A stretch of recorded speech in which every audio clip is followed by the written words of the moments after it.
Good afternoon, everyone. This meeting of the Arizona Independent Redistricting Commission will now come to order. Today is Saturday, August 6th, and the time is 1:09 p.m. It is fabulous to see this many of you out today on a Saturday afternoon, but let's start with the Pledge of Allegiance, so if you'll all please rise. I pledge allegiance to the flag of the United States of America and to the republic for which it stands, one nation, under God, indivisible, with liberty and justice for all.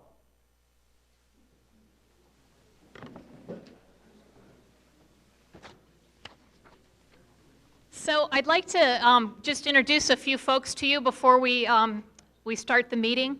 I've got to my right, Commissioner Sturts. To my left, Commissioner McNulty, and I'm Chairman Mathis. There are two other commissioners on this commission who are watching via web streaming, and hopefully there are others out there watching via web streaming, Vice Chair Herrera and Vice Chair Freeman. So that makes up the 5 members. 3 of us are here today, all from Pima County. We also have with us today from our mapping consultant, Andrew Dreschler, our legal counsel, Mary O'Grady, our executive director, Raymond Bladine, over here in the short sleeves. Our chief technology officer is Buck Forst. Our court reporter is Marty Herder, right up here up front. And speaking of court reporter, since all of this is being recorded, when you all come up to the podium to address us, please state your name and spell it so that we have an accurate accounting. And then also tell us who you're representing, or if it's just yourself, if you want to say where you're from, either city, town, or county suffices. That would be great, and then we'll have an accurate accounting for the record. We have a couple public outreach coordinators with us today, Lisa Schnelling, if you could raise your hand in the back there, and Christy Olson over here is also helping. So any of these folks that I've named would be happy to help you if you have any questions or need anything throughout this afternoon. I have another important announcement that in order to comply with federal law, a Spanish translator is here at the hearing to translate questions and comments into English. And Carlos Reyes, are you here? Could you come up and just make a few remarks in Spanish of introduction and let folks know? Thank you. Good afternoon, commissioners and ladies and gentlemen. Buenas tardes, comisionados, damas y caballeros.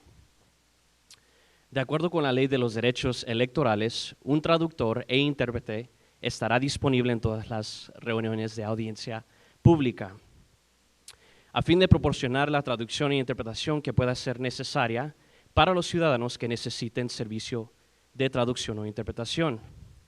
Por favor, comuníquese conmigo para que yo le pueda ayudar. ¿Habrá alguna persona en la sala que necesite la asistencia de un intérprete? Si lo hay, por favor, levante la mano. I think we're good, commissioners. Thank you. Okay, thank you, Carlos. Well, I think this probably goes without saying since I have a huge stack here, but there are requests to speak forms in the back that are yellow that you can fill out, and you would need to fill out if you would like to address the commission. So please do so if you haven't already. I have a lot. So we'll probably be limiting comments to try to go, I don't want to cut people off when they're in the middle of something important that they're trying to communicate, but if you can try to be mindful to keep your remarks limited to 2.5 minutes or so, that would really be helpful. And I'll also try to keep things efficiently flowing by reading off the first few names so that those of you set to speak can get ready to already come up along the sides if you can, if you hear your name called. I believe also there's an overflow room available, is that correct? So there may be some folks in another room. There is a speaker set up over there so that if you don't have a chair and would like to sit, there should be seating over there and you should be able to hear everything. At least that's the hope. So Mr. Bladine, I know, has been helping us with that. So if any of you standing along the back or sides. Yes? Oh, you can stay. So I think those are all my housekeeping items. And with that, The next item on the agenda, after call to order, is the presentation on the redistricting process. That's why we're all here today, as you probably know, is to comment, and our goal is to get from you your thoughts on your communities of interest and what's important to you in the redistricting process. So we really appreciate everybody coming out and spending a Saturday afternoon to tell us all that. So without further ado, let's turn it over to Andrew Dreschler, who will give us a presentation on the redistricting process. Andrew? Thank you, Chairwoman Mathis.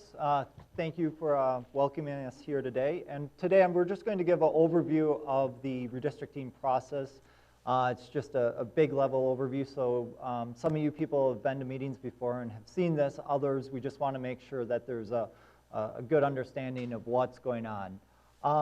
In the overview today, we're going to really cover 7 different things. Why do we have a redistricting commission? What is redistricting? What is the difference between reapportionment and redistricting?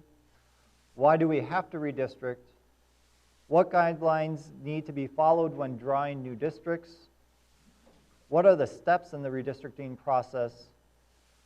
How can public input be submitted to the commission? So why do we have a redistricting commission? Well, this is the second time that Arizona's districts will be redrawn by the Arizona Independent Redistricting Commission. In 2000, when the Arizona voters approved Proposition 106, they created the Arizona Independent Redistricting Commission and established a process and criteria for drawing new district lines. The commission is made up of 2 Democrats, 2 Republicans, and an independent chair elected by the other commissioners. The 5th member should not be registered with any party already represented on the commission. So your 2011 commissioners are Scott Freeman, Vice Chair, Jose Herrera, Vice Chair. Today we have the Chairwoman, Colleen Mathis. We have Commissioner Linda McNulty here with us today, and Commissioner Richard Sturtz with you today. What is redistricting? Redistricting is just the process of redrawing congressional and legislative district lines. What is the difference between redistricting and reapportionment? The 2 terms are often used interchangeable. Technically, there is a difference. Reapportionment is the process of allocating congressional districts among the states based on changes in population. This is what you see the census do when they present the final census number from the 2010 census. In December, the census presented that final number, and they also showed which states gained seats and which states lost seats. As you may know, that Arizona had, because of growth in population, gained a seat in the 2010 census. And what redistricting is, it's the process of drawing the actual boundaries of the districts. Why do we have to redistrict? Well, as I mentioned, Arizona did gain a congressional district, so therefore we'd have to draw lines to add that new district. However, even if we didn't gain a district, the congressional and legislative districts would have to be redrawn to account in changes of the population. The concept of one person, one vote dictates that there should be as close to the same number of people per district as possible. And as the population, because of the rate of population growth is different in different areas, the existing districts now have different populations. So some districts gained population, some lost, some gained more than others, so that's why we have to redraw all the lines. What guidelines do we need to follow when drawing new districts? A, must comply with the U.S. Constitution and the Voter Rights Act. B, equal population. Criteria A and B are federally mandated, so all plans must satisfy these 2 criteria. C, compact and contiguous. D, respect communities of interest. E, use visibly geographic features, city, town, and county boundaries and undivided census tracts.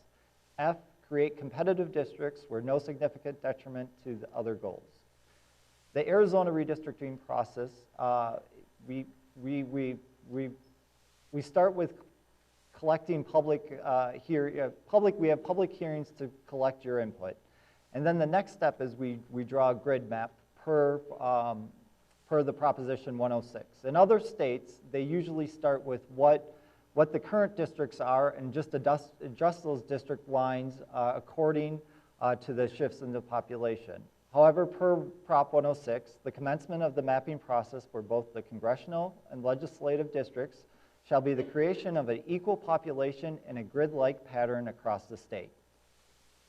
The initial grid map will likely meet only criteria B and C, equal population, and compact and contiguous. So adjusting the grid map to meet the 6 criteria stated in Proposition 106, we have the Voter Right Act. Arizona's congressional and legislative districts must receive pre-clearance or approval from the Department of Justice or a federal court under Section 5 of the Voter Rights Act before they can take effect. To get pre-clearance, Arizona must demonstrate that the new districts do not discriminate against minority voters in purpose or effect, which means there can be no intentional or accidental discrimination. Under Section 5, Arizona's redistricting plans cannot be retrogressive. The plans cannot weaken or reduce minority voter rights. The presence of the discrimination can be determined by analyzing population data and election results. So once we have the grid map, we start adjusting the grid map with equal population and compact and contiguous. Next, we look at respect the communities of interest. And that's a big purpose why we're here today. As one of the goals of the commission is public hearings to solicit input about communities of interest. When you walked in, there was forms available, the blue forms, where you can write on those or you can speak today. Also on our website, we have a link where you can enter or go in and fill in a form talking about your communities of interest or anything else regarding the redistricting process. Next, we use visible geographic features, county borders, cities and towns, and census tracts. Usually the census geography follows visible features. And F is create competitive districts when no significant detriment to other goals. Finally, we want to make sure that we hear your input. We ask that you fill out a request form if you would like to speak at the hearing today and provide the commission your input. Examples of input can include criteria, communities of interest, or anything else having to do with redistricting. Besides speaking at the hearing, you can submit one of the blue forms, or you can go to our website and fill out information there. You can visit our website at www.azredistricting.org or call 602-542-5221. And just the other day, we did we did get a toll-free number for the office, and that toll-free number is 877-REDISTRICT. Thank you very much. Thank you, Andrew. Just some fun facts before we get started, just to provide some context for this whole affair. This is our 15th public hearing. We're having a first round of hearings and then a second round. And so this is the conclusion of the first round. But I thought it'd be interesting for you all to know that we don't have statistics through last night, but we have them through the meeting through Sierra Vista, which was Thursday night.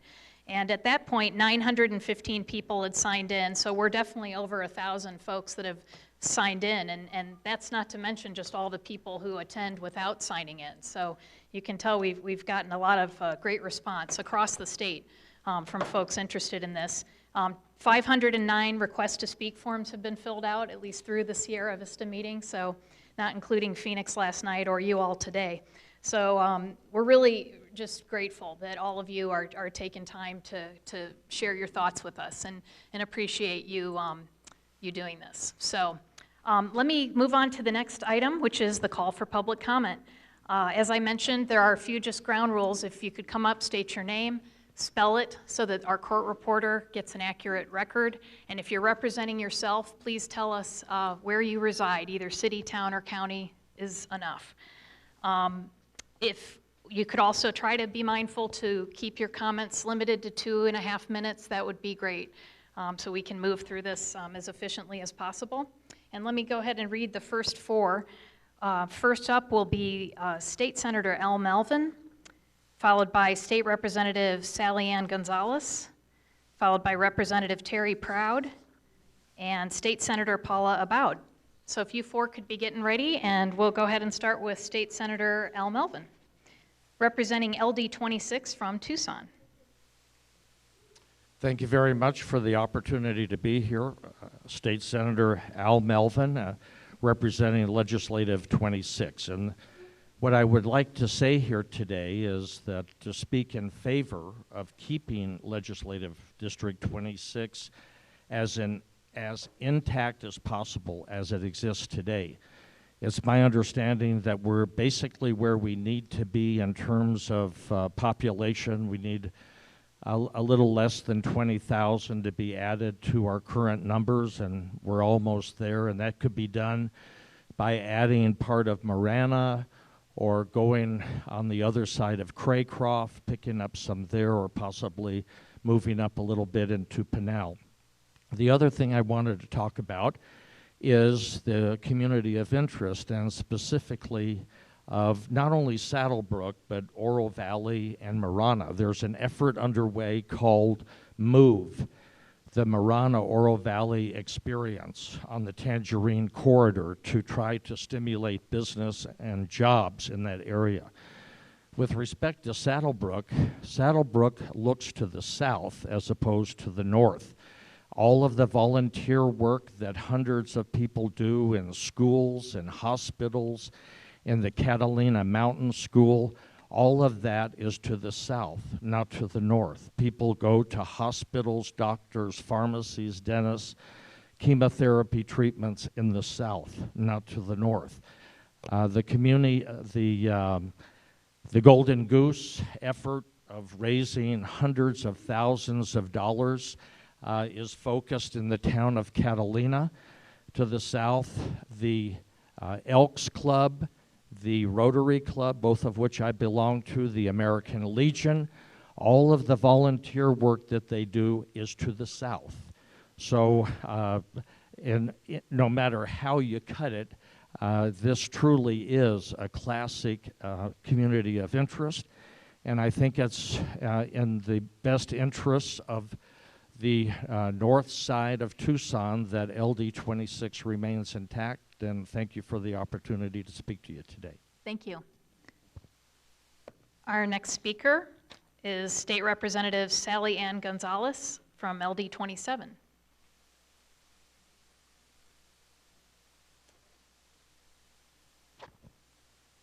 Thank you. Good afternoon, and thank you for the opportunity to speak. I'm here to speak also asking the Commission to keep District 27 as intact as possible, including the University of Arizona.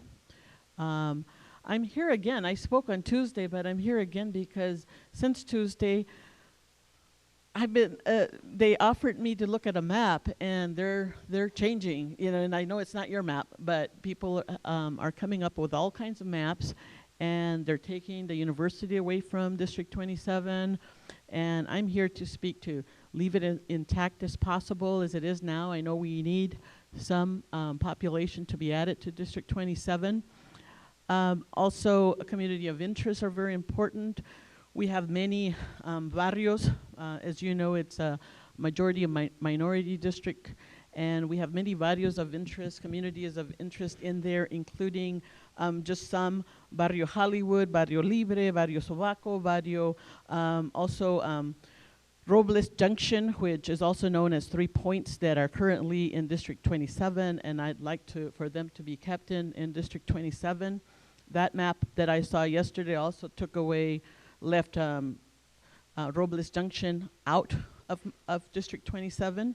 And the other districts of interest for me in 27 are also the Yaqui communities of Pascua Pueblo, which is the reservation, Barrio Old Pascua, which is I-10 and Grant Road, Barrio Libre, also known as 39th, and Señor de los Milagros, which is off of I-10 and Ajo as well.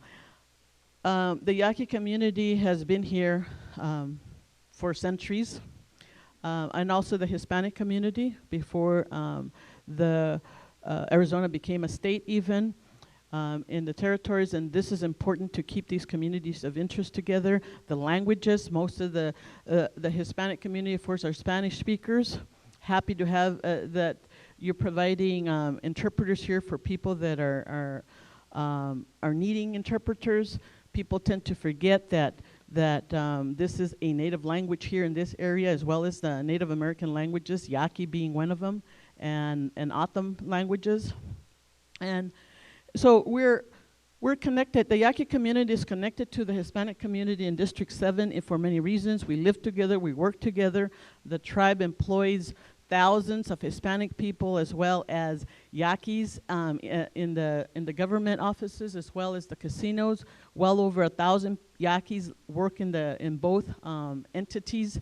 And I don't know what the numbers are for the Hispanic, but that we live and work together. We attend TOSD, is our school district, so that's also a common interest in these communities.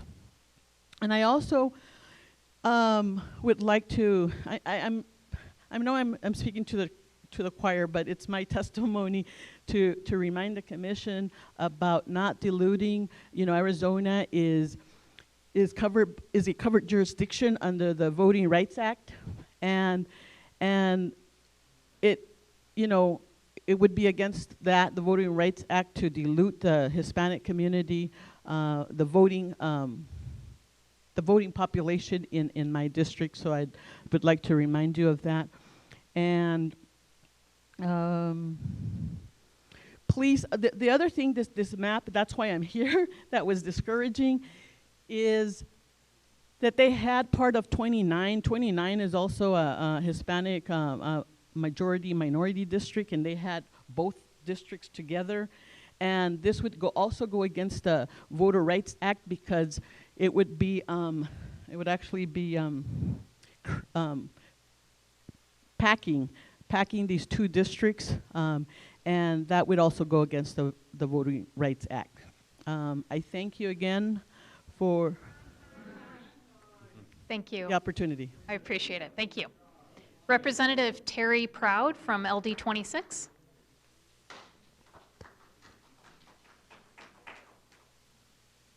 Thank you.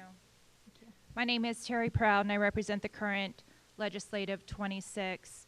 And I support the comments of Senator Al Melvin.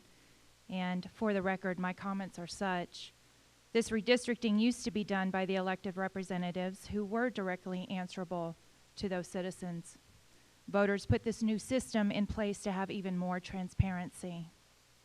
But this commission, under this chairwoman, who has a clear conflict of interest, has done most of its work behind closed doors and out of the view of the citizens of Arizona, and in direct conflict with the clear intent of Proposition 106.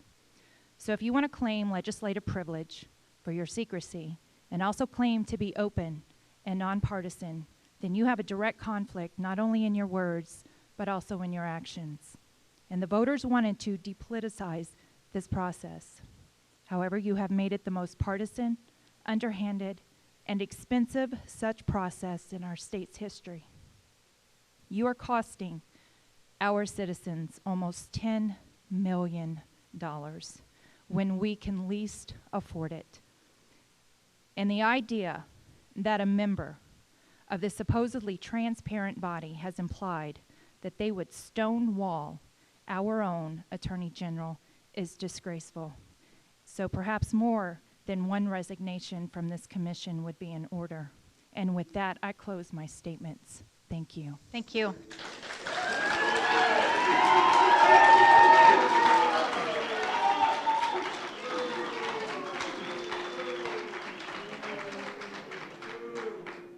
If we could limit, and not all cheer or boo or anything, if we could just try to let people have their piece and then move on, that would be really helpful. State Senator Paula Aboud, and District 28 from Tucson.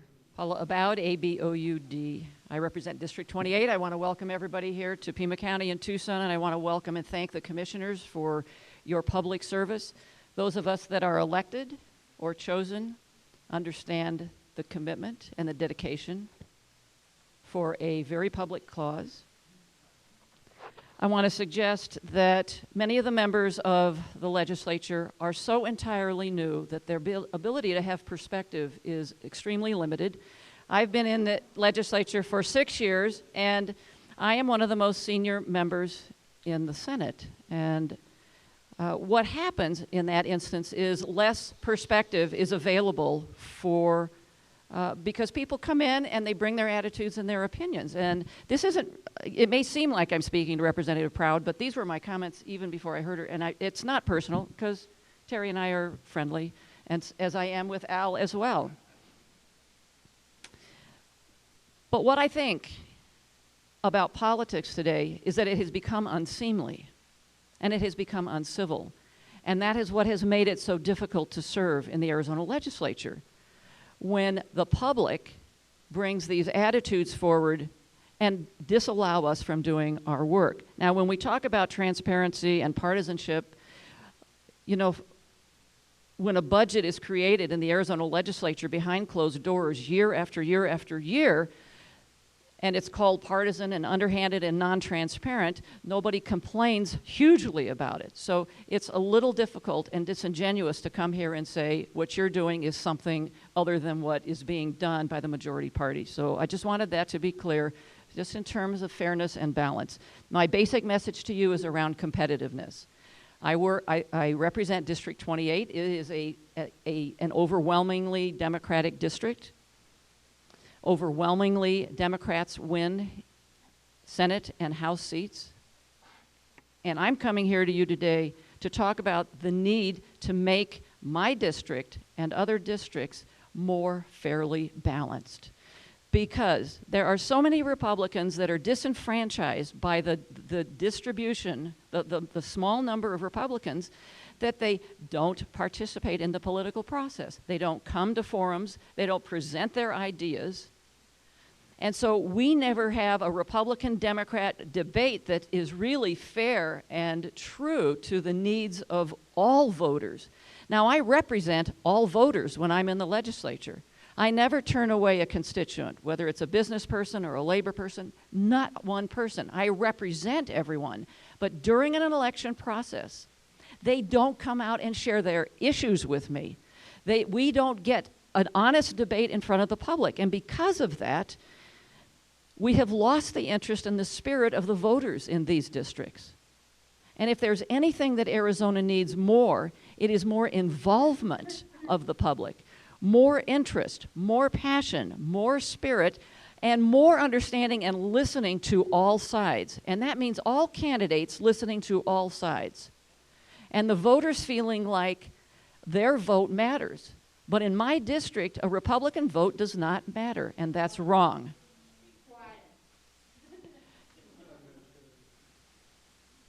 Do we have a timekeeper? We do not. We're doing it informally, but we've asked everyone to try to limit their comments to 2.5. If I'm at that time, that's fine too. I've made my point, and I hope it's well received by all members, and thank you all again for serving. Thank you very much.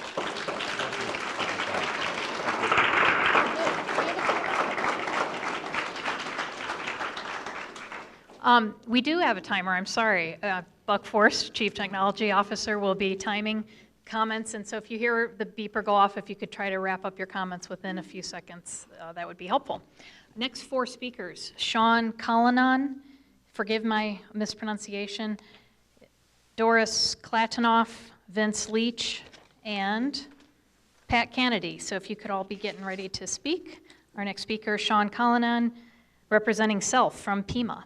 Thank you very much for the opportunity to speak. My name is Sean Callanan, C-A-L-L-A-N-A-N. As you said, I'm representing myself. I'm from Pima County.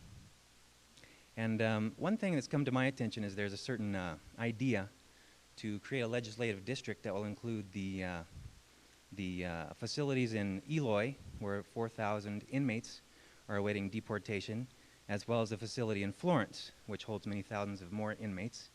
And it's very important to remember that these people cannot vote, and yet they're supposedly being counted for purposes of redistricting. And that seems like a very fishy idea to me, to put it mildly. I'm very concerned about this because it seems to make a mockery of the one person, one vote values and the United States Constitution that I think are very important to everyone here. And I don't know who came up with this idea, but I think it betrays a profound disrespect for uniquely American traditions like democracy and equal representation. And so I hope that now that I think this scheme has gotten out and we're more and more aware of this, that we heed this warning that there are indeed people who do not support equitable elections, and we must do whatever we can to ensure that we have elections that are both fair and competitive. Thank you very much for the time. Thank you. Doris Klatenoff, representing Self from Saddlebrook.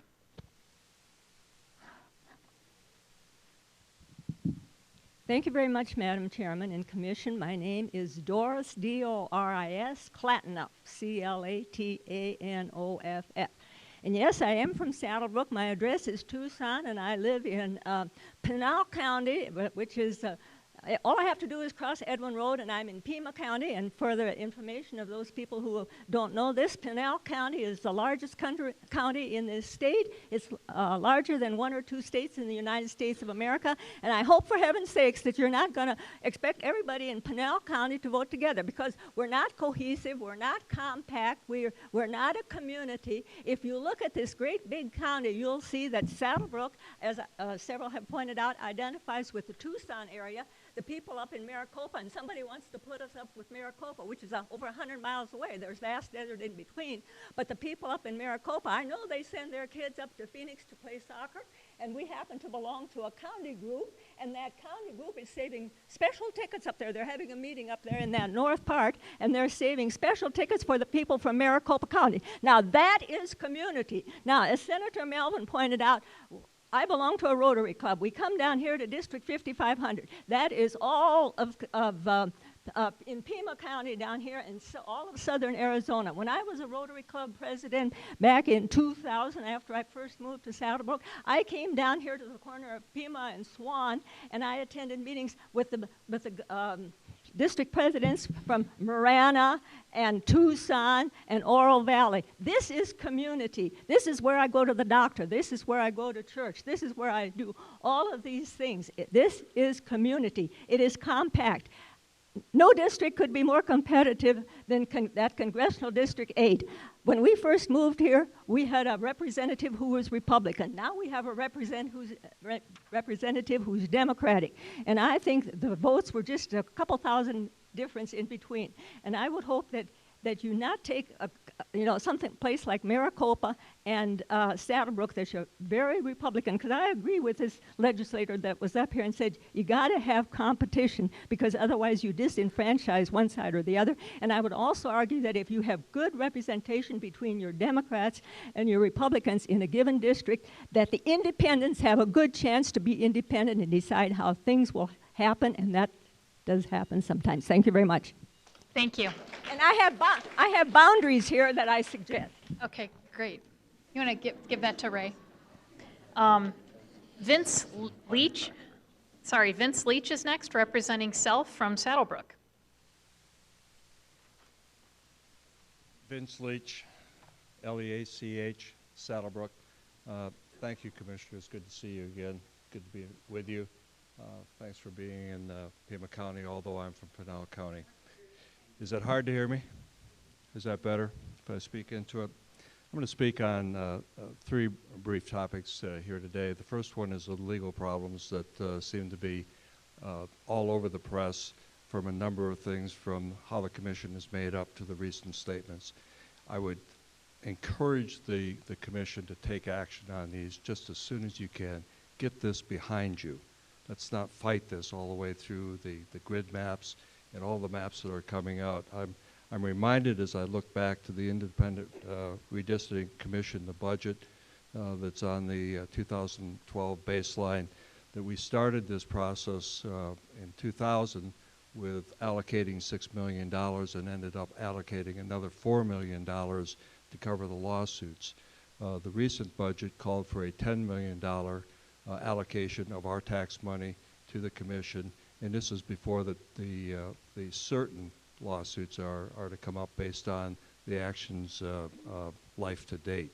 I would really encourage you to get a hold of this, particularly Madam Chair, if you would get your arms around this and deal with this and get it behind the state of Arizona. Secondarily, I would like to talk about competition, and that being where we stand. I'm in currently in CD8, where we have, according to registration, the Republicans have a 13.5-point advantage. This is partisan registration by district. That advantage is figured by Democrats and Republicans. Yet in the last 2 elections, we have been represented by a Democrat in office. In the 111th Congress, we had 5 Democrats and 3 Republicans statewide in our congressional makeup. In 112th, we have 3 Democrats, 5 Republicans. You could get just a little bit more even by having one both ways. But for all those saying competitive, competitive, competitive, I would argue that we're there. Thirdly, and I'm probably running short on time, is the community of interest that I am finished with time. Thank you for your opportunity to speak. Thank you. Our next speaker is Pat Kennedy from LD 30, Pima County. And I'll go ahead and read the next 4. Betty Bankston, Pete Bankston, Lynn St. Angelo, and Jim March. Hi, I'm Pat Kennedy, Canady. I am a registered voter in Pima County. I live in Legislative District 30, but I am here to talk about competitive congressional districts. And I'm going to read because I'm nervous. Read what I wrote. Greater Tucson and Southern Arizona should be represented by 3 members of Congress. Tucson and Southern Arizona have unique needs, and they should have access to no less than 1/3 of Arizona's congressional delegation.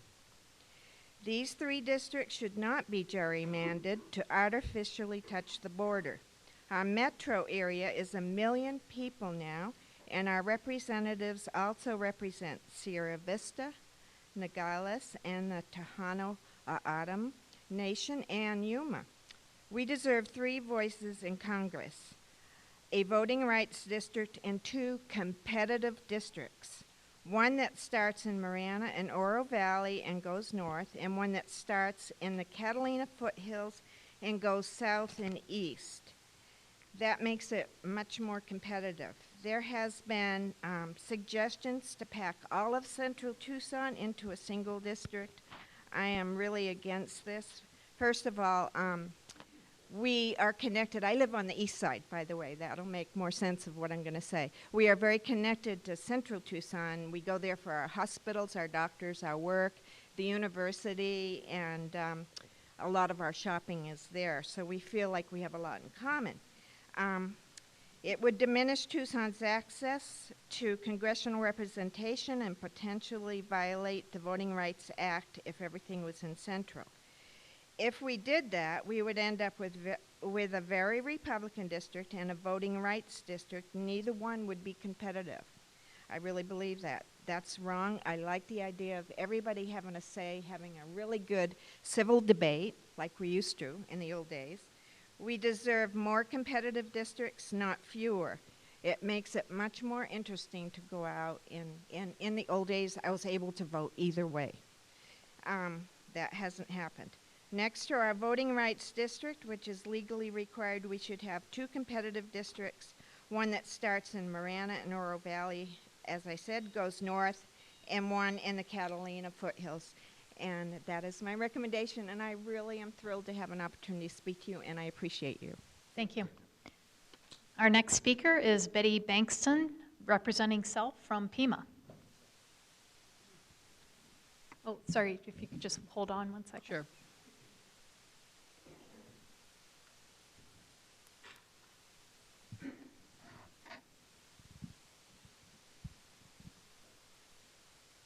Ready? Okay, ready. Okay, Thank you. My name is Betty Bengtson, B-E-T-T-Y, B-E-N-G-T-S-O-N,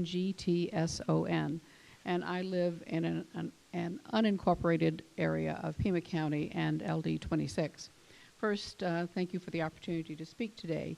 The Commission is addressing the very essence of representative democracy in its work. I commend all of you for your hard work and efforts to make this an open process. Thank you for your service. I've attended several public sessions of the Commission over the last few weeks and have heard citizens speak and have spoken myself about many of the 6 redistricting goals. People particularly have addressed communities of interest and competitive districts. I have heard communities of interest described as where people shop, go to church, and or where their friends live or where they recreate.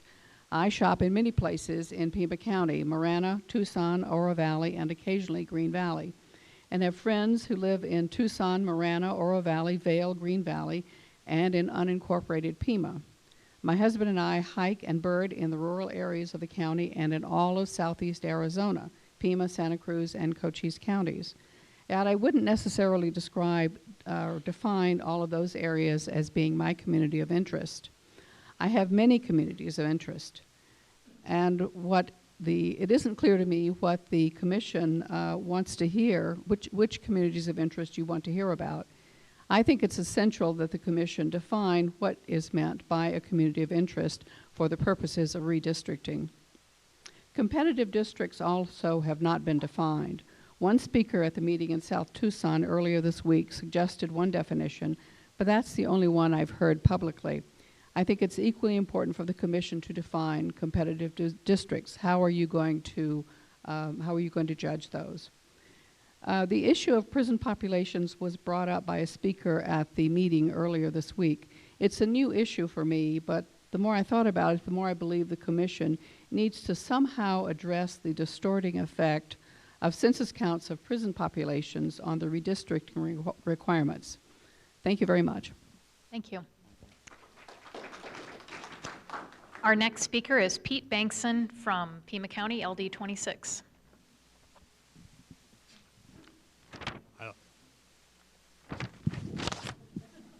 Thank you. I live with Betty. Unincorporated Pima County. And like Betty, I've attended a number of these meetings. I fully support the Chair, Mathis, the rest of the commissioners, and the strategic telemetry. You are doing a great job. I hope you continue working as you have been.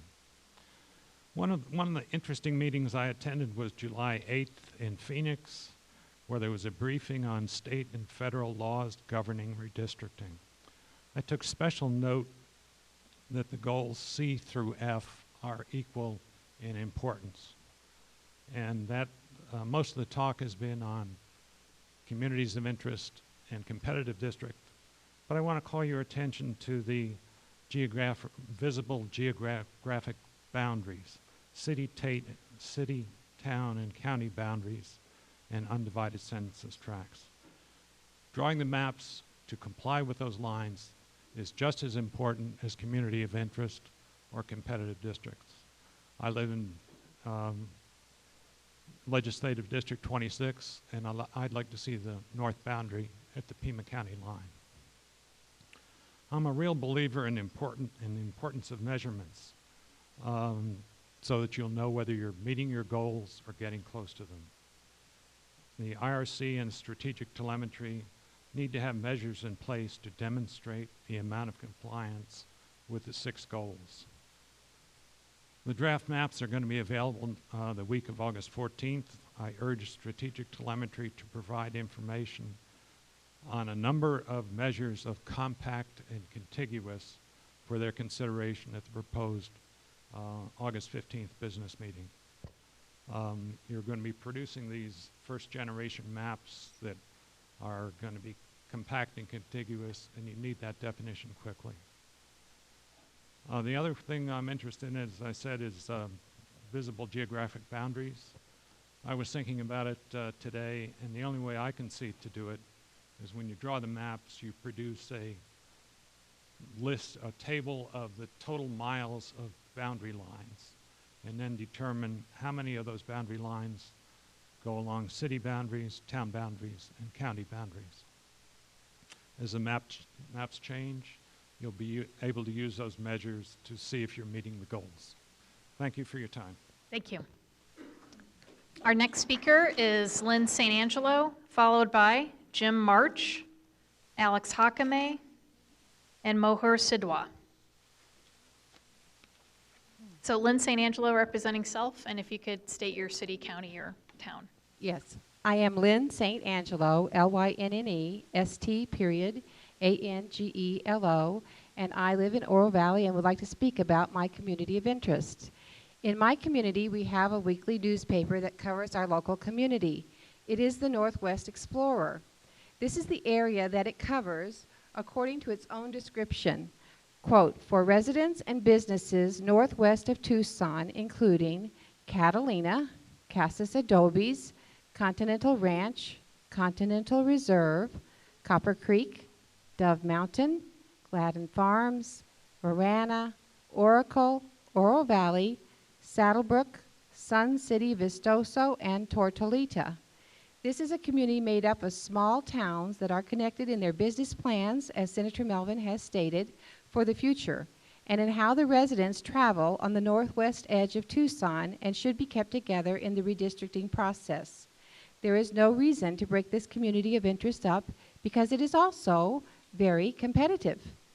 This district now has been electing people of both parties since 2006, showing that either party stands an equal chance of being elected depending on the political wins. It doesn't get more competitive than that.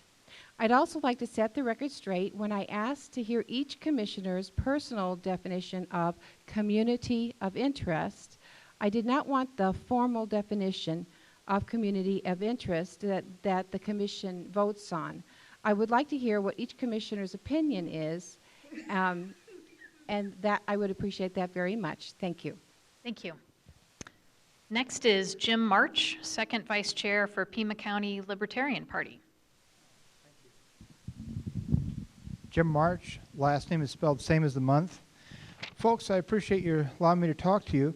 I have some concerns about this prison issue as well. Some of the redistricting plans seem to involve roping together the big Eloy deportation center with another major prison nearby and calling the result a minority-majority district, which, as far as voting, would actually be dominated by the surrounding ranchers or whatever in that rural area.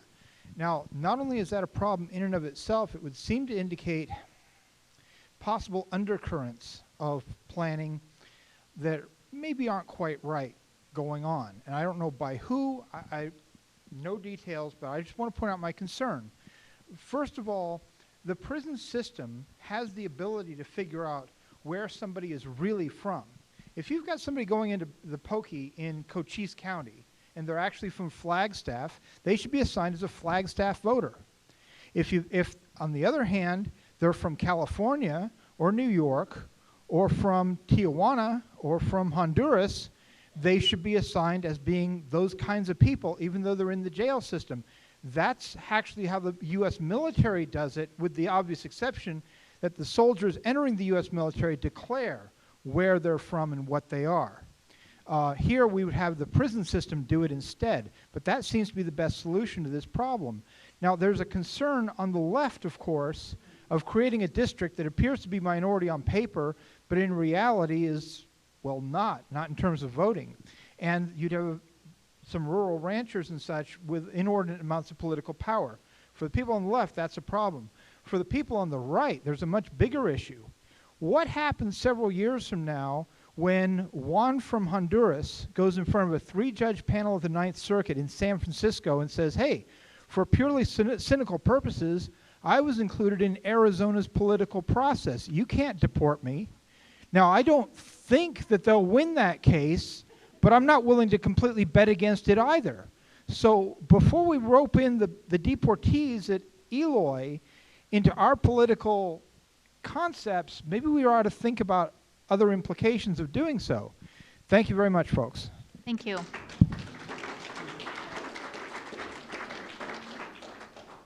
Our next speaker is Alex Hakame from Sahuarita, and followed by Moher Sidwa, Paul Hiltz, Diane Lowell, and Pete Hirschberger.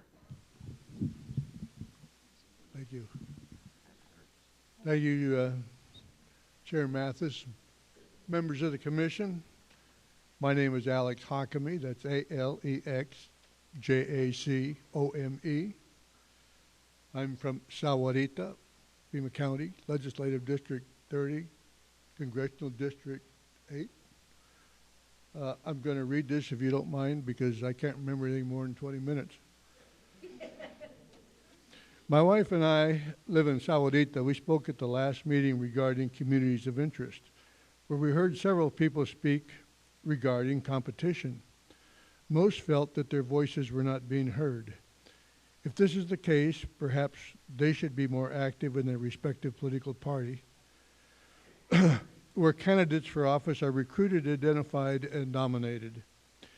It is not up to the Redistricting Commission to ensure that suitable candidates are guaranteed.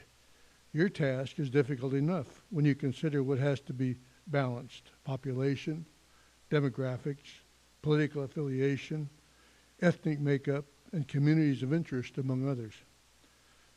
Of concern to us is the balance of the political entities. Every effort should be made to avoid favoring one party over another. There is not much you can do to affect the dynamics that occur in partisan politics. But there is something that you can do to create balance. The creative word is independent. Your choices of a consulting firm is a cause of consternation. Its relationship with the administration and political campaigns is suspect. The fact that they have had little or no experience in mapping is troubling. Chicago politics are not the kind of examples that we would like to see here. We do not need the kind of gerrymandering prevalent in the Midwest and East. We hope that as part of your duties, you will be ever vigilant to avoid the kind of of activities designed to skew political powers. As an elected official, I serve as chair of the Pima County Joint Technical Education District. I am aware of the acrimony, dirty tricks, and skullduggery that occur in campaigns. It is unfortunate this happens. Please make every effort to avoid the temptation to correct what some view as an intolerable situation. Concentrate on creating a competitive balance at all costs and avoid gerrymandering. I will close by saying that I do not envy the task for which you volunteered. You're crazy.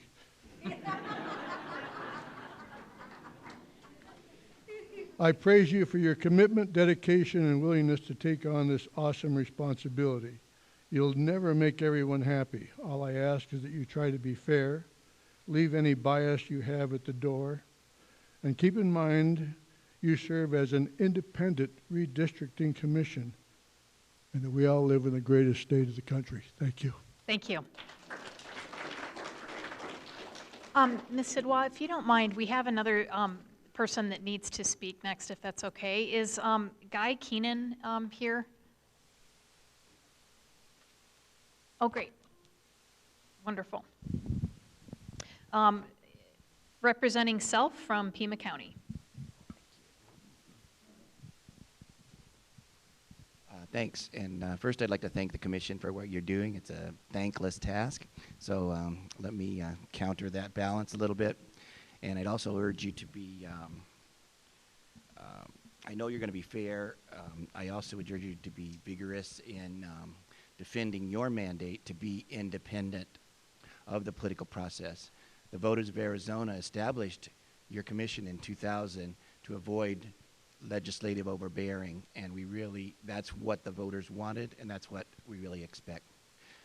My own comments today are more of a personal nature, having to do with the compactness of my own particular district.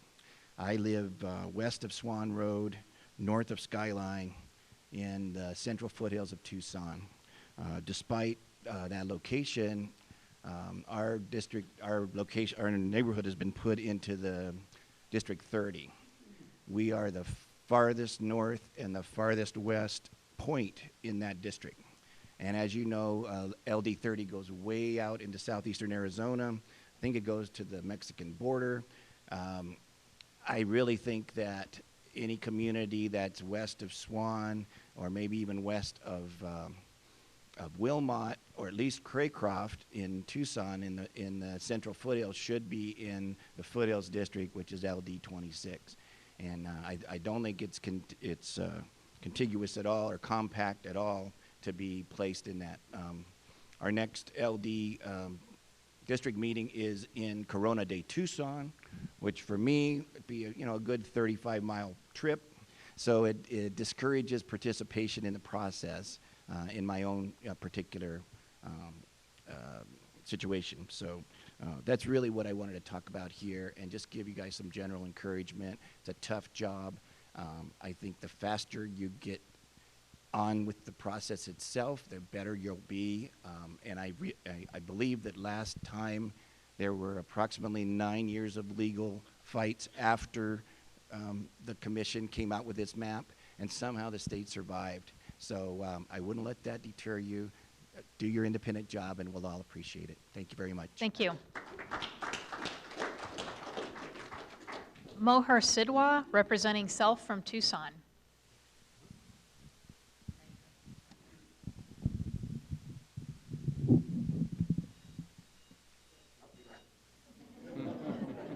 I haven't even spoken yet. But then everybody knows what I'm going to talk about.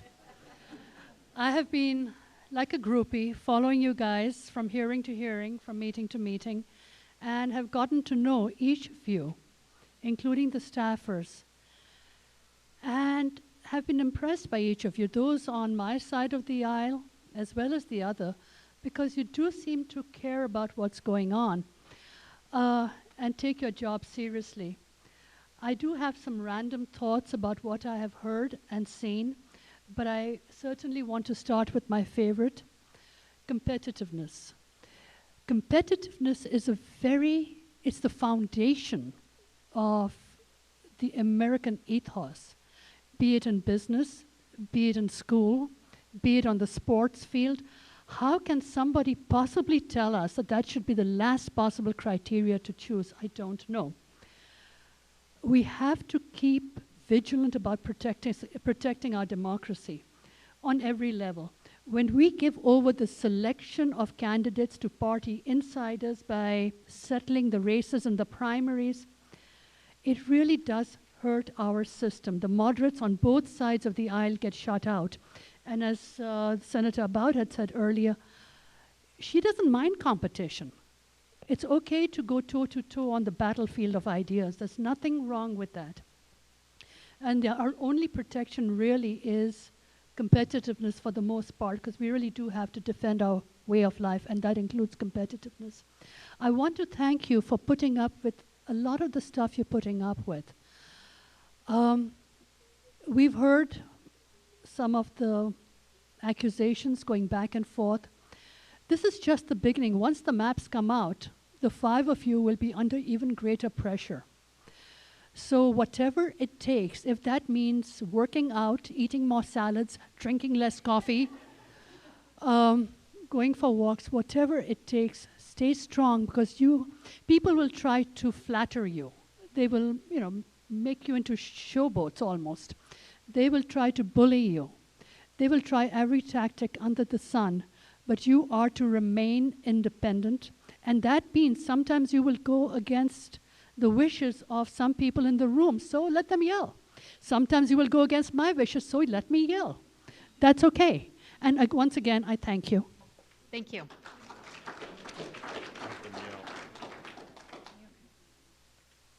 Next speaker, Paul Hiltz, representing Self from Tucson.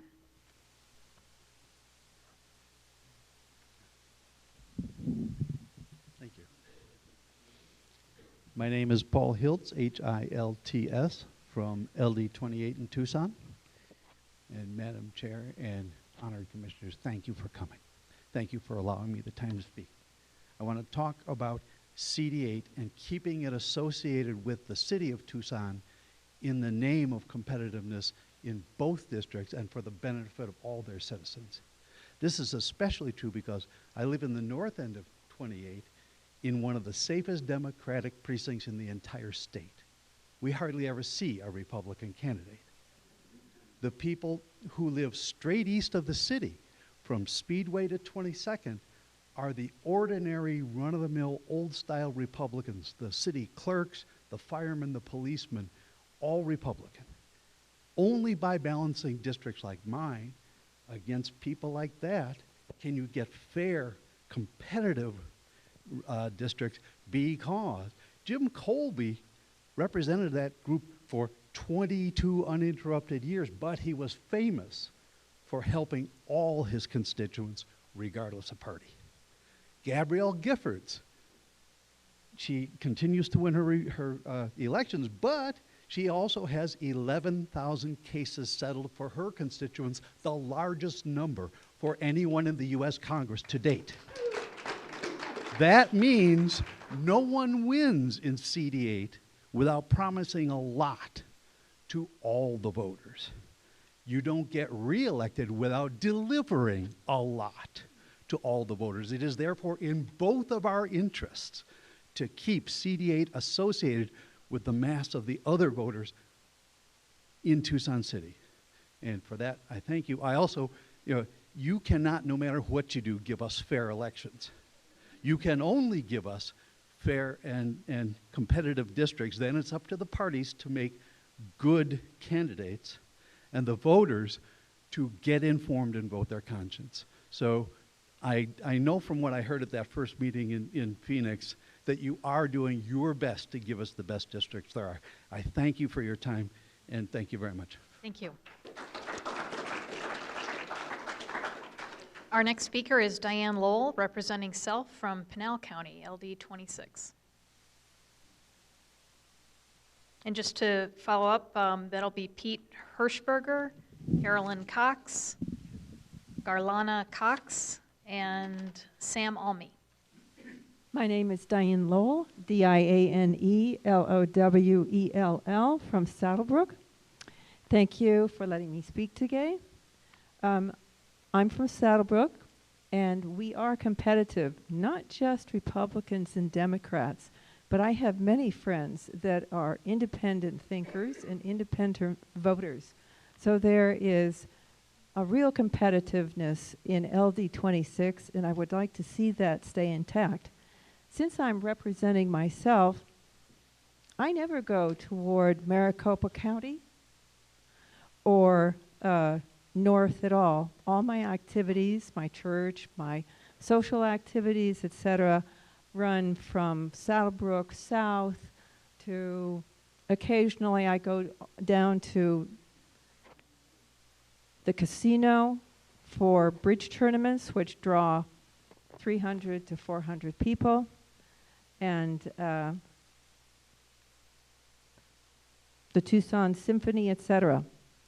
I support Al Melvin's comments and Terry Proud's comments, and I would like to see LD 26 stay intact. Thank you. Thank you. Our next speaker is Pete Hirschberger, representing Self. And you'll have to tell us which county or city. Madam Chair, members of the Commission, thank you for the opportunity to address you. My name is Pete Hirschberger, H-E-R-S-H-B-E-R-G-E-R, and I'm from Tucson. I'm a lifelong Republican. I served 8 years in the Arizona House of Representatives. I come from a family with a strong Republican heritage, and I'm here to support the Independent Redistricting Commission, the mission of the Commission, and the chair of the Commission. I believe in civil discourse, and I'm deeply disappointed in the vicious partisan attacks on the Commission and on the chair.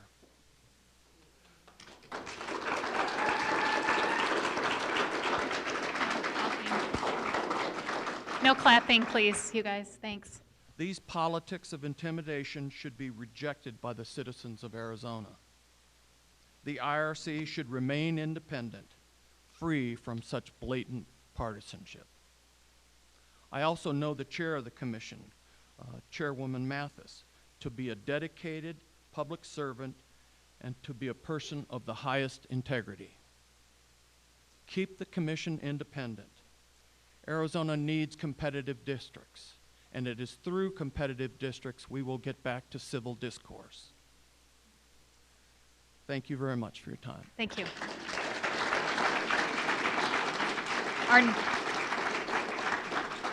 Our next speaker is Carolyn Cox from Green Ridge HOA. If you could tell us the county that you're in. Yes. My name is Carolyn Cox. It's CarolynCox, and I am representing the Green Ridge HOA that's on the east side, northeast side of Tucson. I believe that Proposition 106 clearly states transparency and communities of interest are the most important criteria, and that's what the voters said, and the commission must honor that. LD 30 and CD 8 are already competitive. We do have Frank Antonori in the State House and Gabrielle Giffords in Congress.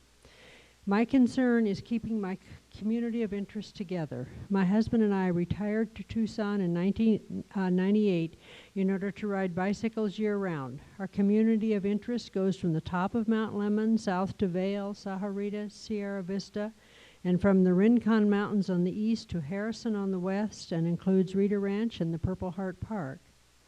The rural, low-density housing and roads with low traffic and biking shoulders are what we want to keep in our legislative District 30. We ride on Spanish Trail, love the Farmers Market, and riding in Saguaro Park East, the 49ers roads in the Reddington Ranch area. Our community of interest is the rural feel of this area and the huge variety of riding areas with low traffic. It is in our best interest to have legislators who understand the state and nation cannot spend themselves into bankruptcy as Europe has done. A welfare state saps ambition, creates self-defeating dependency. Bigger government is not the answer. Thank you. Our next speaker is Garlana Cox, representing self from Pima County.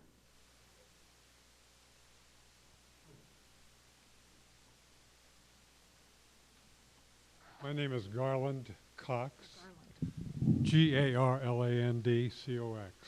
I represent myself.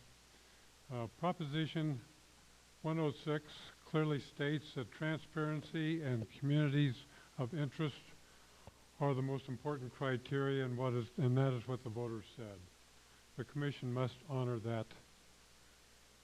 LD 30 and CD 8 are already competitive in that we have Frank Antonori in the State House and we have Gabrielle Gifford in the Congress.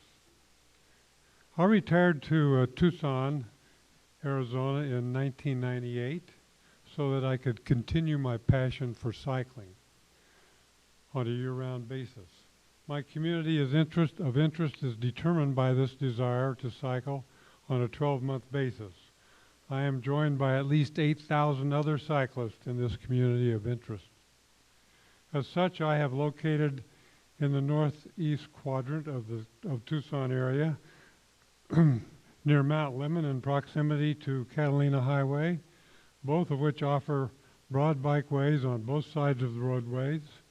My riding area extends from the top of Mount Lemmon on the north, down the Catalina Highway, and out along Houghton Road to Sahuarita Road, west to I-19, and south to Green Valley.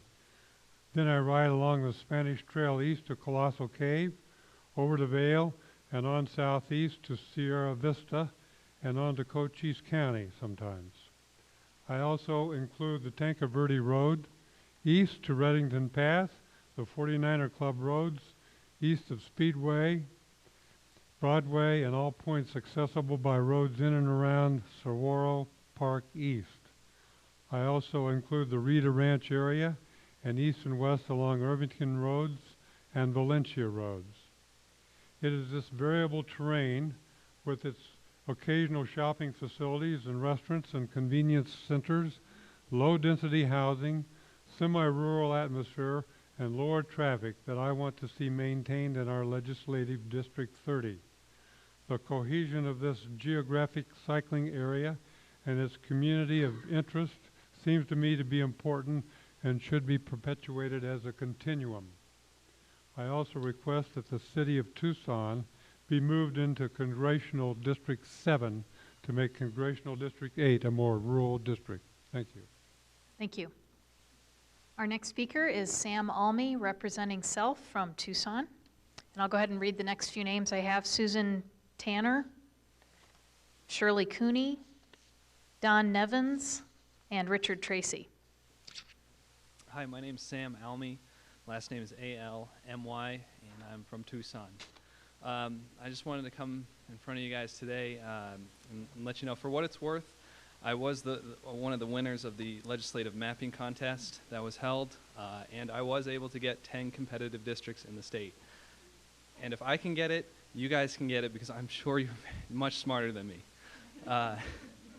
One of the things I did learn while I was doing this mapping contest is that your job is hard. It is really hard. I admire what you're doing. You have a lot of people that will be not happy, but I'm sure the vast majority will be happy with the maps that you get. The second thing I wanted to talk about today is competitive districts and how that relates to communities of interest. I live in Congressional District 8. I live in Midtown Tucson. I don't have very much in common with the elderly population of Green Valley or the ranchers in Cochise County. My issues on the federal level are much different than they are, and yet I'm still lumped in that same community of interest.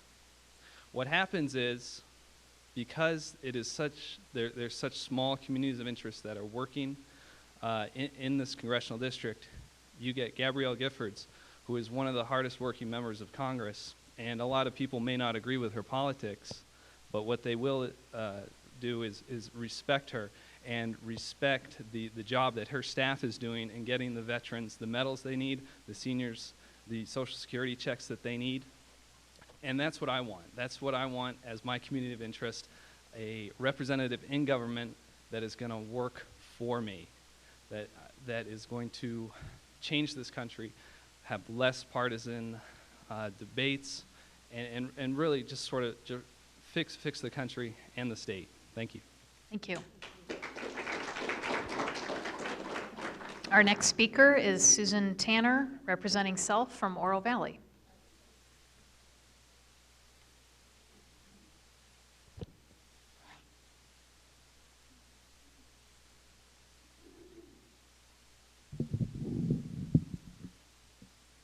Thank you. Susan Tanner, S-U-S-A-N-T-A-N-N-E-R. My thanks to the Commission for your excellent work in holding all these public meetings. I've lived in Tucson area for over 30 years and have been a resident of Oro Valley for 17 years. I'm a registered Republican, and my specific areas of concern are communities of interest, competitiveness, and contiguous legislative and congressional districts. When I moved to Oro Valley in 1994, it was a very small community. I remember 2 grocery stores and a Circle K.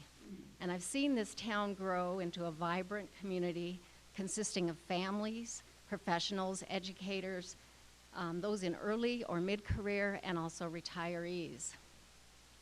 I've shared the growing pains of this community, and I feel that we have a thriving town. I also feel very connected to my Oro Valley neighbors. I feel a strong affinity to unincorporated areas of Pima County, immediately to the south and to the west of Oro Valley, and I also feel a very strong affinity to Tucson and all that it has to offer. I feel no affinity whatsoever to Saddlebrook. My understanding is that about half of the Saddlebrook residents are part-time residents in Arizona, and as a full-time resident, I feel that these people are more visitors than neighbors. I have no sense that we share a community of interest for the purposes of redistricting, and I don't feel that my interests are better served by including these Pinal County excuse me, voters in my district. I believe that future districts can and should follow the county boundary without adversely impacting the competitiveness criteria. I also feel that Marana does not form a community interest with me in Oro Valley. It's more focused on growth and development for themselves.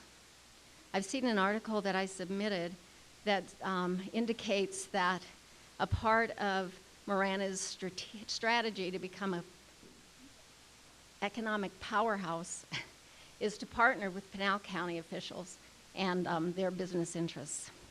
I suggest that to address contiguous and community of interest criteria, the Commission should consider running the district boundary along that Pinal County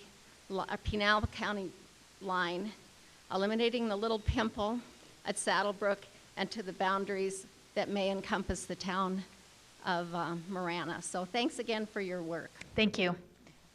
Our next speaker is Shirley Cooney, representing Self from Pima.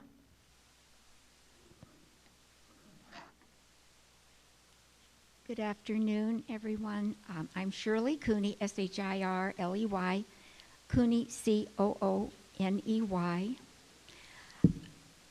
My grandparents were married in Tucson in 1898.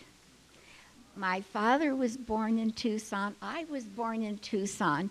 And even though after I married a University of Arizona graduate, we lived overseas most of those years, and all those years, all I could dream of was coming back to Tucson. Anyway, 20 years ago we did, and here I've been ever since, and it's wonderful. I love Tucson. I'm just so sorry that there are fine people sitting in front of me, and yet there's a cloud over your heads. It distresses me no end to think that there will be partiality in the outcome of this redistricting, because I want to see Tucson, and I want to see all of Arizona as having the best chance to be fair and, may I use the word, balanced voting situation possible. I live in the southern part of LD 26, so I have a foot in both Tucson and in the rest of LD 26. I have friends who live in Saddlebrook, Marana. Actually, I have friends sprinkled throughout the whole LD. And I think that it should be maintained as it is, because it is fair and balanced. I mean, we slide back and forth between Democrat and Republican as far as our representatives are concerned, our senators. And it is a cohesive group.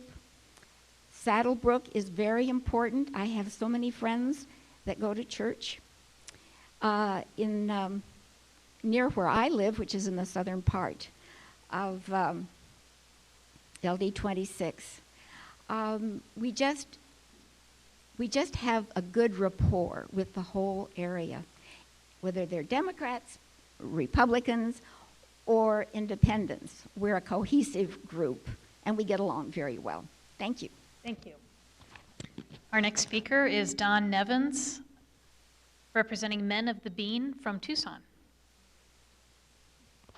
Our daily coffee club. Don Nevins, Nevins, LD 26. I'd like to preface my remarks to say I support our good Senator Al Melvin's views, heartily support them. I wrote a letter to the chair, and I felt after the June 30th meeting, and I had some observations that I hoped would prove useful. Some of them are pretty hard to swallow, but I also have an apology in there to the chair, personally. To the Honorable Chair of the Arizona Independent Redistricting Committee, Colleen Mathis, from Don Nevins. You and your committee, at least the two Democrats, took a pounding today. This is dated June 30th. From some 60 plus of the 100 plus public seeking to speak out, only 4 of which appeared to even modestly supportive. It was roundly deserved for the following reasons. You did not keep the public in the loop before you acted on strategic telemetry mapping company decision. It had the appearance of an extremely biased choice, and for a first-year Yale student, incurred a totally predictable public result, for which I'm sorry. You responded with a weak defense, pointing fingers.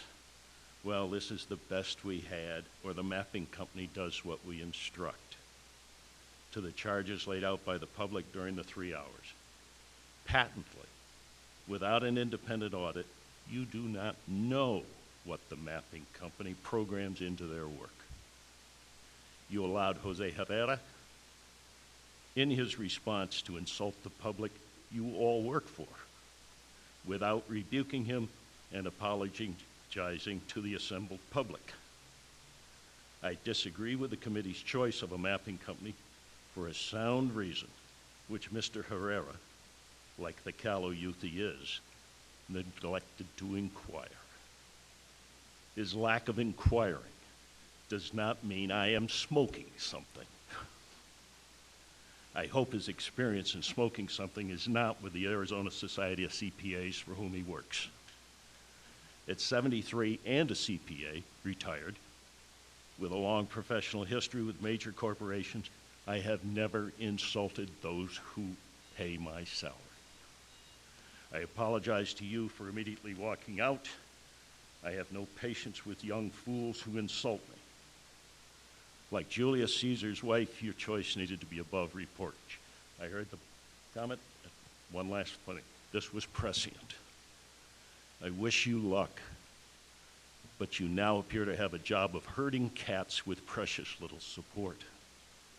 I truly hope you will not go down in history for starting a legal nightmare for the Arizona taxpayers to cope with. Thank you. Our next speaker is Richard Tracy, who is Chair, Ad Hoc Committee for Fair Redistricting from Pima, Oro Valley. And the next four will be Dee Pfeiffer, Barbara Kane, Paralee Schneider, and Walt Stevenson.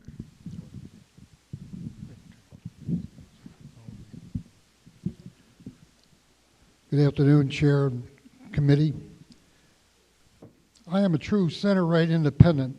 I'm not a Democratic shill nor a Tea Party member. I represent an ad hoc committee of like-minded voters from from LD 26 and CD 8. And I agree with the previous speakers, keeping those as together as possible. I grew up in Chicago, and as a youngster, I was involved in an anti-administration faction. We were about 100 in a city of 3 million and a hotbed of anti-administration view and activity. We were redistricted out of an emerging power and position of power and influence, so I know what redistricting can do. And I'm very much concerned about how this mapping consultant was chosen. After that, I became a Democratic precinct captain for 18 years in the most conservative Democratic congressional district in the state. I really don't want Saddlebrook and Oro Valley or the Northwest community to be divided up. If you, the chair, and the consultant cannot be fair and independent, you should resign. That's my view. I think the district, talking about prisoners and whether or not they vote or have the right to vote or should have the right to vote, my feeling is the district should be drawn by interpolating the number of registered voters into the state's population and then dividing that by the number of new congressional districts, not by who is illegal in this country or in this state or in one legislative district. I don't think they have the right to vote. I think they shouldn't be counted as voters. I think voting is a privilege for us, the citizens of the state and the citizens of the United States. Thank you. Thank you. Our next speaker is Dee Pfeiffer, representing self from Vail. Thank you. D-E-E, Pfeiffer, P-F-E-I-F-F-E-R. And I'm from Vail, LD 30 and CD 8. I'm here today to speak on behalf of myself and my husband. I own a small business in Vail, and prior to October 8th, it was a very successful business. After that, we all know what happened. My business failed tremendously. And I'm telling you that because it has given me a chance. Things have picked up recently, but it gave me a chance to get involved in the political arena. And I was very closed-eyed before, and I didn't realize how much the political process would have an effect on me and my business. When I started investigating things and hearing things about some of the organizations such as ACORN and SEIU and things like that, I was appalled and decided to get involved. I'm a Republican, and one of the gentlemen here earlier said, where have the Republicans been? Why don't they get involved? Well, we're here, and we're going to be involved through this next election. I want to say that I hope this commission will cooperate with the investigation that's ongoing by the Attorney General Tom Horn and resolve the cloud, as some have already mentioned, that's hanging over the commission. Those who choose to demand protection from the legal process, well, that speaks volumes and needs to be taken care of right now. Get it done quickly, and move on. Give Arizona a transparent process and a fair redistricting result. I am glad that your list of priorities, I think in the handout it's called guidelines, does give greater weight to communities of interest before competitiveness. And I encourage you, as you direct the mapping company, to draw the lines to give extreme weight to our communities of interest. And in particular, allow CD8 and LD30 to remain intact. In some of the talks, I've heard that there is people who want to move Rita Ranch out of CD8, and I think that would be a great mistake. The only other comment that I have is that after coming to several meetings and listening to people about the border cities, I think it may be better to have the border represented by more representatives rather than less. We need all the help we can get to focus on the horrible situation there at the border.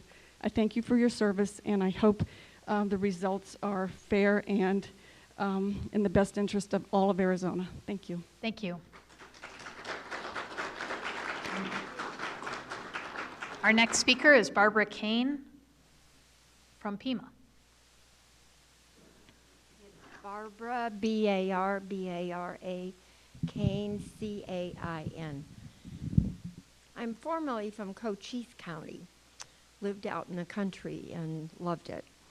And my community of interest were just happened to be whoever lived up and down the creek where I lived. And now I live in Tucson, and I have an expanded community of interest. But basically, the two communities are related because we're U.S. citizens, and most of us, I think, are very proud that we're here in Tucson, that we're here in Arizona. And that should be, what would you say, the glue that binds us together. I'm very interested in competitiveness. I'm a former teacher. 27 years of 4th, 5th, and 6th graders.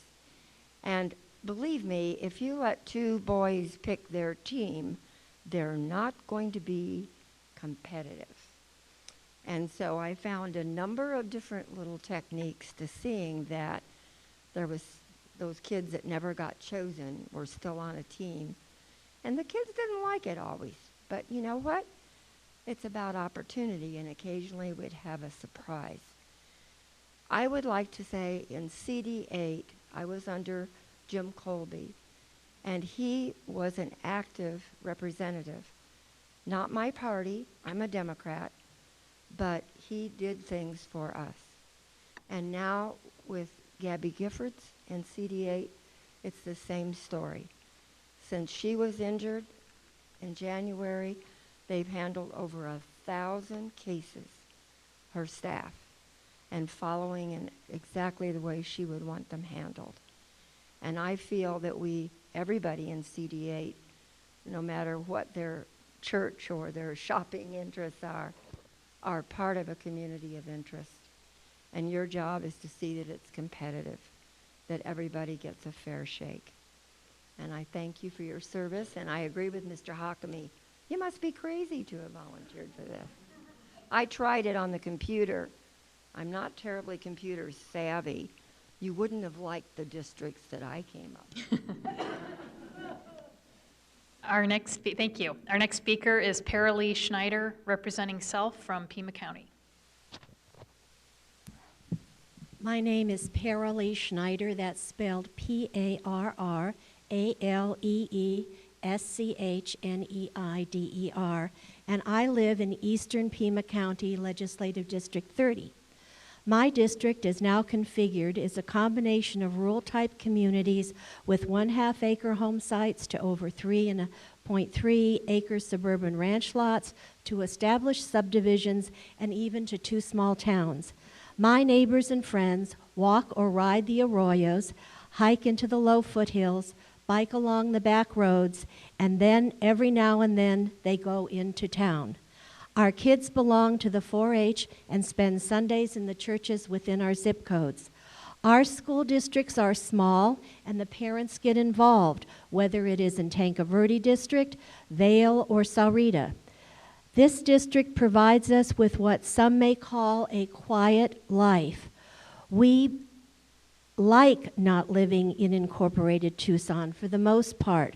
My neighbors step up when something needs to be done, like making sure the zoning conforms to the community style, or joining and sometimes forming clubs and nonprofits to address the needs of far eastern Pima County. We find a simpatico along the Houghton Corridor, out Old Spanish Trail, across Sahuarita Road into Green Valley, and down the Sonoyta Highway. There are families living here who take care of business and appreciate elected officials who reflect that this is the way we want to be governed. I ask the Independent Redistricting Commission to just moderately tweak our district lines and let us remain who we are now and for the next 10 years. We live this life because we want this community for the children, the grandchildren, our families, and our friends. Thank you so much for your time and your attention. Thank you. Marty, are you okay? How are you doing? Okay. Walt Stevenson, Chairman LD 28 from Pima County.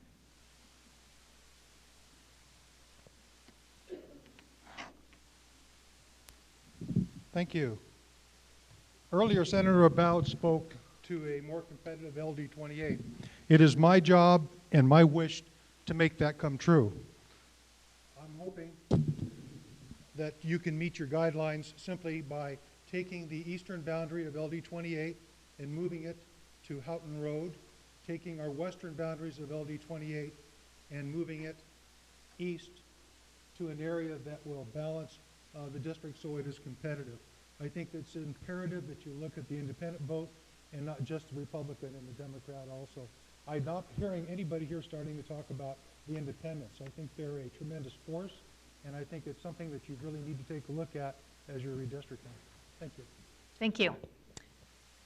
It's 2:40, and we're going to just take a few-minute recess for our court reporter, give him a break. So the time is 2:40, and we'll go step out into recess for maybe, how long do you need? Let's say 5 minutes. Thank you.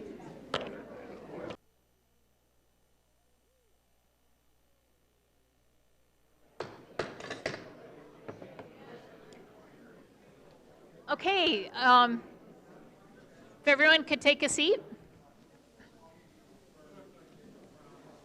The time is 3 p.m. We'll enter back into public session.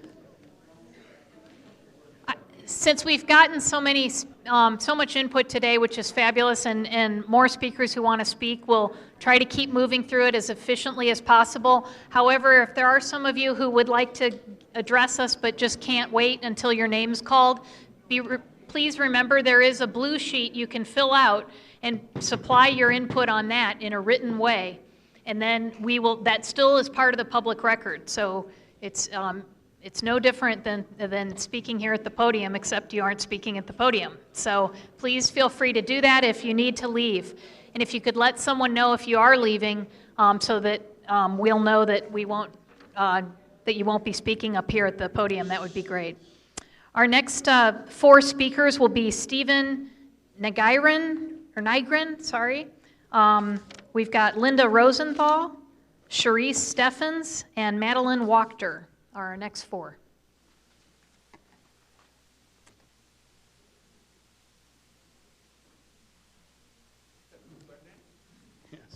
Sorry. I'm Steve Nygren. It's Stephen with a V. Nygren is Nygren. And I come from the east side of Tucson. And I would like to talk to you guys today. First, I'd like to thank the rest of Tucson for showing up. I'm glad to see who's here, and I've been appreciating what's been said by my fellow constituents. I believe that the redistricting for the congressional districts needs to be looked at in a way that has been not discussed today. I think we need 3 or 4 districts along the border. I believe that the Democrats have frozen us out for representation on an issue that's very pressing to the economy and to our nation. I think that we do need to split Tucson up in any sort of a district. Seems to be that we're either east-west, north or south. I believe the community of interests are like the bases. The DM and Fort Huachuca work together, not other bases in the southern Arizona area. I also believe that Phoenix is an isolation group and that they probably need to stay in their own district. And then also, I'm very upset when I look at the current map to see the incredible threading that was done to put the Indian nation of influence together. I believe that those people need to realize that they are Americans first. I'm sorry of the many wars that they have lost, but I think it is time for them to join the United States of America and to be citizens. Thank you very much. Thank you. Our next speaker is Linda Rosenthal, representing CCRS. So if you could tell us what that stands for, and then from Tucson. It's just communities of interest. What I'm going to be talking about is my community. I live on the east side in Speedway and Harrison. Lived there since '73. My husband. We enjoy the views of the Rincons, Catalinas, and our children attended Wrightstown Elementary, Gridley, and Saguaro High School, and our grandchildren are now currently attending there. We enjoy the hiking, biking trails that are in that area. We live right behind the Tanque Verde Wash, and have always enjoyed that. Okay.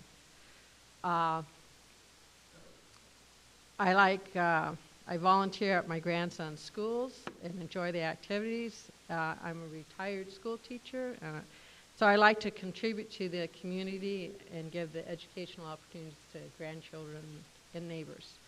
Shopping centers are conveniently located. We have access to doctors and dentists and medical labs without having to go into town. The combination of rural and neighborhood activities is unique to the east side of Tucson. We have many horse properties, but also have many developments within the rural areas. So I am a member of the CCRS group, which has been involved in the redistricting. I feel it is important that all new boundaries reflect a nonpartisan approach to the new congressional and legislative districts. We currently have a diversity that reflects the varied views in our districts. The natural geographic boundaries currently within the district provide a non-political approach to prevent any outcries of gerrymandering.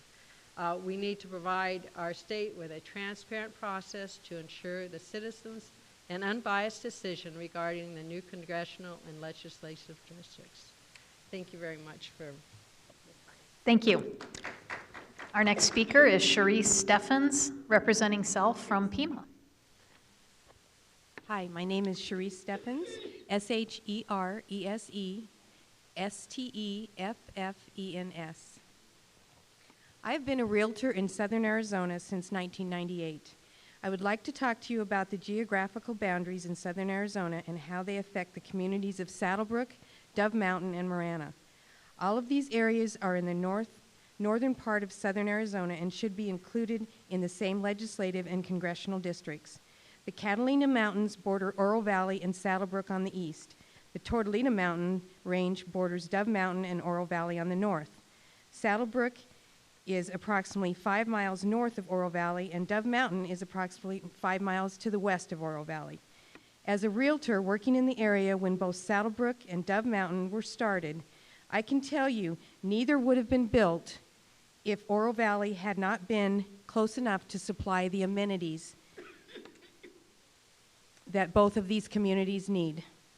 They include the medical and hospital, Oro Valley Hospital that Oro Valley, Saddlebrook, and Dove Mountain go to. They go there for their dentists. They go for their shopping, for their entertainment. The Oro Valley Marketplace has a theater and restaurants. And as a realtor in 1998, when Saddlebrook was first started, and Dove Mountain later than that, people did not buy there unless they could get to a shopping center, a Fry's, a Walmart within 5 to 10 minutes. So that's just my input, is that it is a community of interest. It is contiguous all the way over to Marana. As Senator Melvin pointed out, there's a concerted effort between the town of Marana and the town of Oro Valley along the Tangerine Road. They have plans to make that, I think, into a 4-lane or a 6-lane transportation corridor, and it will be a contiguous shopping centers, job creation. There's already several subdivisions along there. It encompasses high-density subdivisions, apartments, all the way through to 3.3 acre home sites, RH zoning 5-acre home sites, and 10-acre home sites at larger acreage all the way up against the Tortolitas. So it is a large contiguous area all the way across from Oracle Road to I-10, which includes Marana and Dove Mountain. So they're contiguous, and they should be included in the same political legislative districts. Thank you for your time. Thank you. Our next speaker is Madeline Wachter, and she'll be followed by Ronald Cohen, Christine Bauserman, Karen Rossman. Madam Chairman and Commission, my name is Madeline Wachter, M-A-D-E-L-E-I-N-E, W-A-C-H-T-E-R. I'm speaking today on behalf of the Board of Planned Parenthood Advocates of Arizona, which is a statewide nonpartisan political group that supports the activities of Planned Parenthood Arizona. Planned Parenthood has been providing medical services and counseling to Arizonans for more than 75 years, and we have 14 health centers in 11 cities across the state. More than 50,000 women and men have been served just this past year. Over 80% of the patients we serve receive preventive health care, including life-saving cancer screening, STD screenings and treatment, and birth control. And we are often the only healthcare provider available for many of our clients. And as a healthcare provider, Planned Parenthood regularly participates in the legislative process on healthcare issues. And we have witnessed firsthand the deterioration of civic dialogue in the state legislative process. Bipartisanship is almost non-existent. And to us, at least part of the problem stems from Arizona's lack of competitive legislative districts. As a result of this lack of competition, legislative races are too often decided in the primaries, dominated by the more extreme elements within each of the major parties.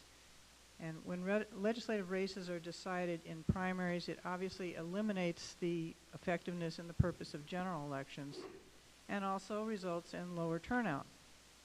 And we believe low voter turnout undermines the democratic process. Competitive districts and voter turnout go hand in hand. If we have more districts with balanced populations, a larger number of voters will be motivated to participate in Arizona's electoral process. We recognize that to avoid discrimination, this commission has a legal obligation to respect and to maintain minority-majority districts. However, as you know, this legal obligation is only one of the controlling factors in this commission's work. And if weighted too heavily, it can lead to districts that are disproportionately Democratic with large D Democratic, and that in turn result in the creation of other districts that are disproportionately Republican. Polarized districts are not in the best interest of Arizona. We need fewer safe seats, more competitive seats. Thank you for your service, and thank you for holding these open meetings in the process that was established a decade ago by the electorate. Thank you. Our next speaker is Ronald Cohen from Pima County.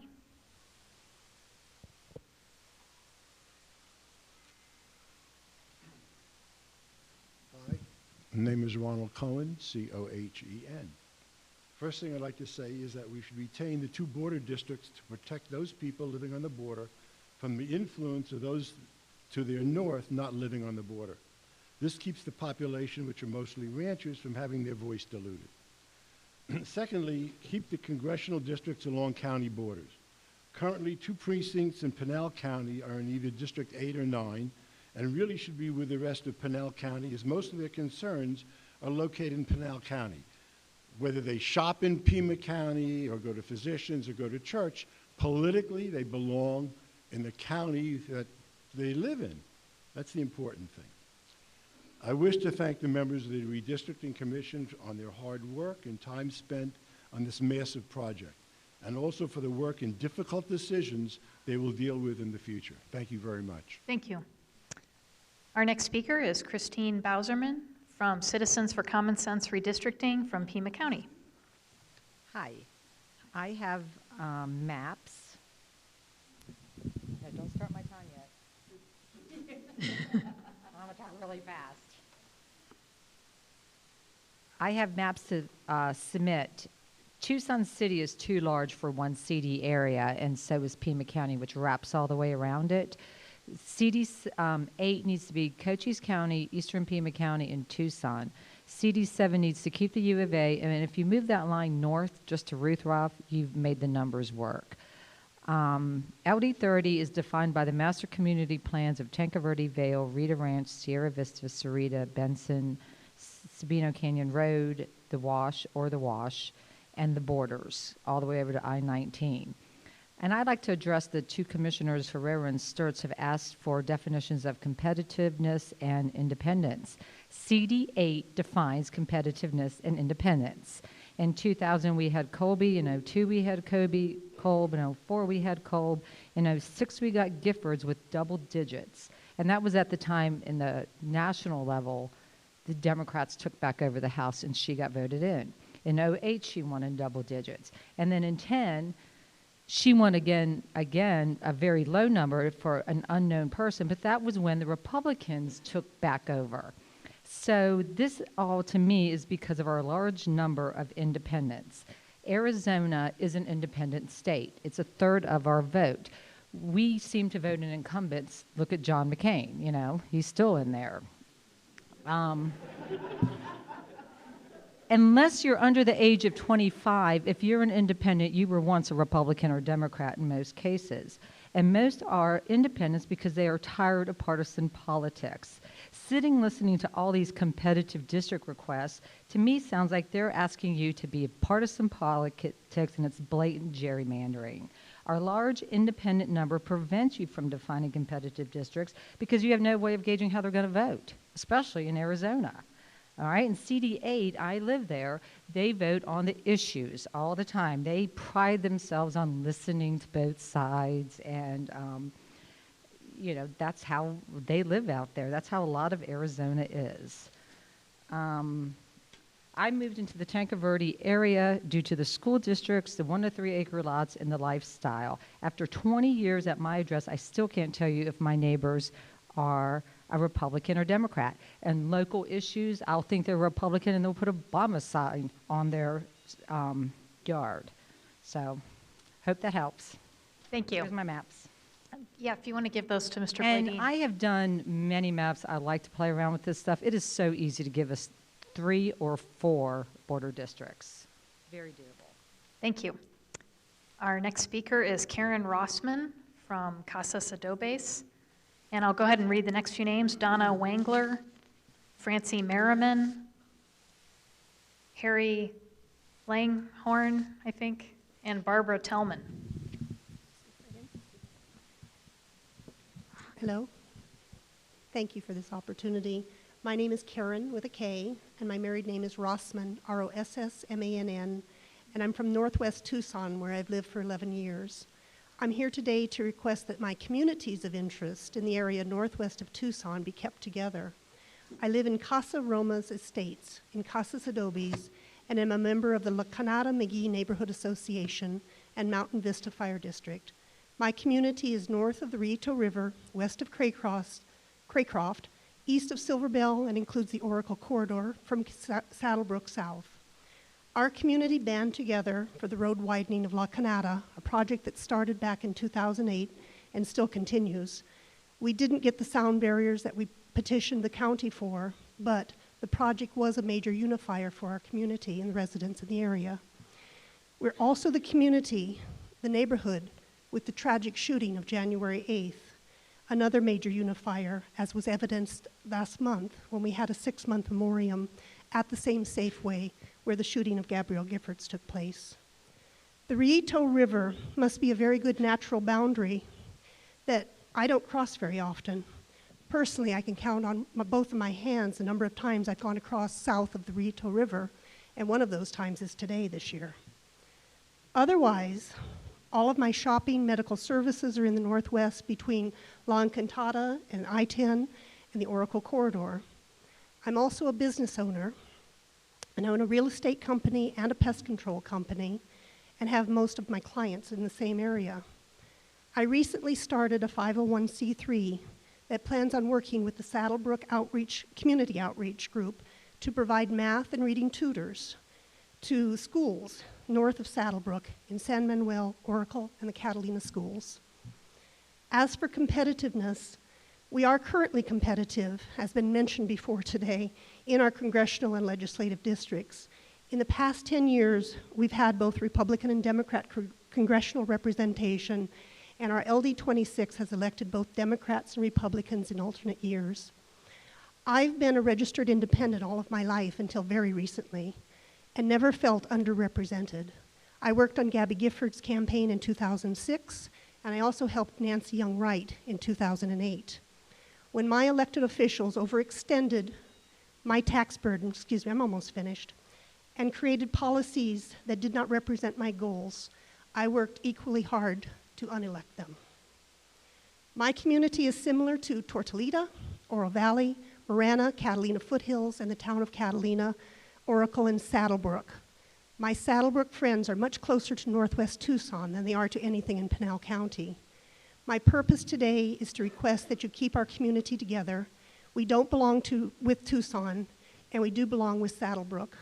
We urge the commission to keep our Northwest community united. I also heard coming out here today that the commissioners have agreed to give testimony to the Attorney General, and I do hope that's true. I heard on Monday that you're going to do that. I thank you. I've brought maps and demographics for my area, and I'll leave that with you today. Where do I leave them? With Mr. Bladine, if he's over there. Or yeah, Buck will take it. Thank you.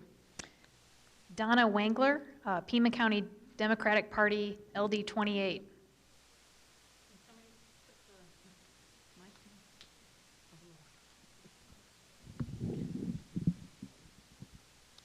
I thank you for your work, Commissioners. It's not easy. My name is Donna Wangler, W-A-N-G-L-E-R. I live at 3138 East Kleindale Road in Tucson, Arizona. I've lived there for 39 years. And I hate to say, my family, we came to Tucson when I was younger. My brother died in 2008. He's a graduate of South Point and worked for 40 years in television and got sick from his job. My mother died last year. I just found my sister died in February. We're from Cambridge, Mass. She moved back there. She lived in Chicago for years. She died in February. And I found out in May. I see things going on in my neighborhood that I don't like. And I hate to say they came from across the border. I see drugs going on in my neighborhood. I came home the other night. There's a paddy wagon, a police car. I asked across the way, I hate to say it used to be a nice place. Morris Farr used to live there, this crossing a Quick Mart, a country club in Kleindale. It's now got drugs in there. And I don't know what to do. I feel like I'm on my own. I've been a precinct committeeman, and I see people attacking me for what? I work hard in this community. You don't even know who I am. I was a teacher. I was in ministry for 29 years. did politics for 25 years. I lost my gallbladder doing something for the party. Nobody will know about it. I've seen a lot of things that I've done, and I've worked hard. I've been told off. I've been attacked. I came in this room told I couldn't sit here. This is my community. I'm the last of my family. I'm proud of Tucson, but I get to be attacked. I'm sorry. But both parties got to realize where I live. Winter Haven was always proud of having the parade there. I have the record club. They're making a new lodge down there. I see people going into the Quick Mart getting things. I think that's where they're getting their drinking from. I do have families. I've had college people. I've had a lot of senior citizens. I'd like to see my community be proud again. Tucson shouldn't be having this going on. I don't mind people come here to work and get good jobs, but they don't have to bring their drugs and their drinking to my neighborhood. One time I asked, a few years ago, I think they were doing a sanctuary movement. I'm telling you the truth, went on. I called the police. A policewoman and a Mexican one showed up at my door, told me off. My mother was alive then. They wouldn't do a thing, okay? I'm telling you the truth. This has got to stop. I'm thinking of moving from my area. I don't want to bleed there anymore. I'm telling you the truth. I see things going on that I don't know what to do. And please, I mean, my border is, I'm going to explain, there's the Relito River. I've got a lot of mobile homes in that area. I've got housing. I've got apartments. I said there's one area, I do have 2 Section 8s, one behind my neighbor. One time she even said to me, I just want to add, please just add this. I'm sorry. She just want to add this. My neighbor said she's proud that a friend of theirs was a drug addict. I'm sorry. Thank you. Thank you.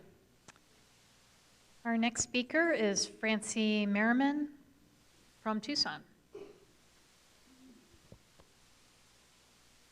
Good afternoon. I'm Francie Merriman, Francie Merryman. I've been a resident in Ward 6 in the city of Tucson for 39 years, and I voted in every election since I moved here. I'd like to reinforce what Pete Hirschberger said. You all are doing an incredible job, and I thank you for your volunteering to do this for us for the next 10 years, I think you signed up for. You're nuts. You probably all need a psych eval. I think that the conditions under which you work are extremely difficult, and I thank you for trying very hard. I don't believe that because someone disagrees with my perspective, they are biased in favor of the other side. I read everything from all parts of the spectrum to get hopefully to some semblance of truth, because I think everyone puts out propaganda, and I think if we only read one side, we don't really know what's the truth and what's going on. I think that in a state where we have 34% Republicans, 32% independents, and 31% Democrats, when we end up with a state legislature that's 2/3 majority to one side, we don't have very balanced competitive districts, and I think going forward we need to do that. I would rather see us have nonpartisan elections completely at all levels up through U.S. Senate, so that we have much more efficient, effective governance as we do in all our municipalities in the state, with the exception of Tucson. And they function much better because we come more to the center and we don't leave out a lot of voices. As Senator Abowd said, where when you have very skewed districts, you don't have to listen to the other people in your district who may have a different perspective, and it may skew your point of view. With respect to Representative Proud's comments regarding having the state legislature take back over this redistricting process, we, the citizens of Arizona, voted overwhelmingly before the last census in 2000 to have it become an independent redistricting commission, because we weren't happy with the way the legislature had done it in the past. And when we have a Gallup poll that shows that only 10% of the citizens in Arizona believe the legislature is doing a good job, I certainly do not want to see this commission turn back to them. I would like you all to try your hardest, in spite of the ad hominem tax and everything else that's coming at you, to give us fair, competitive, balanced districts. Thank you. Thank you.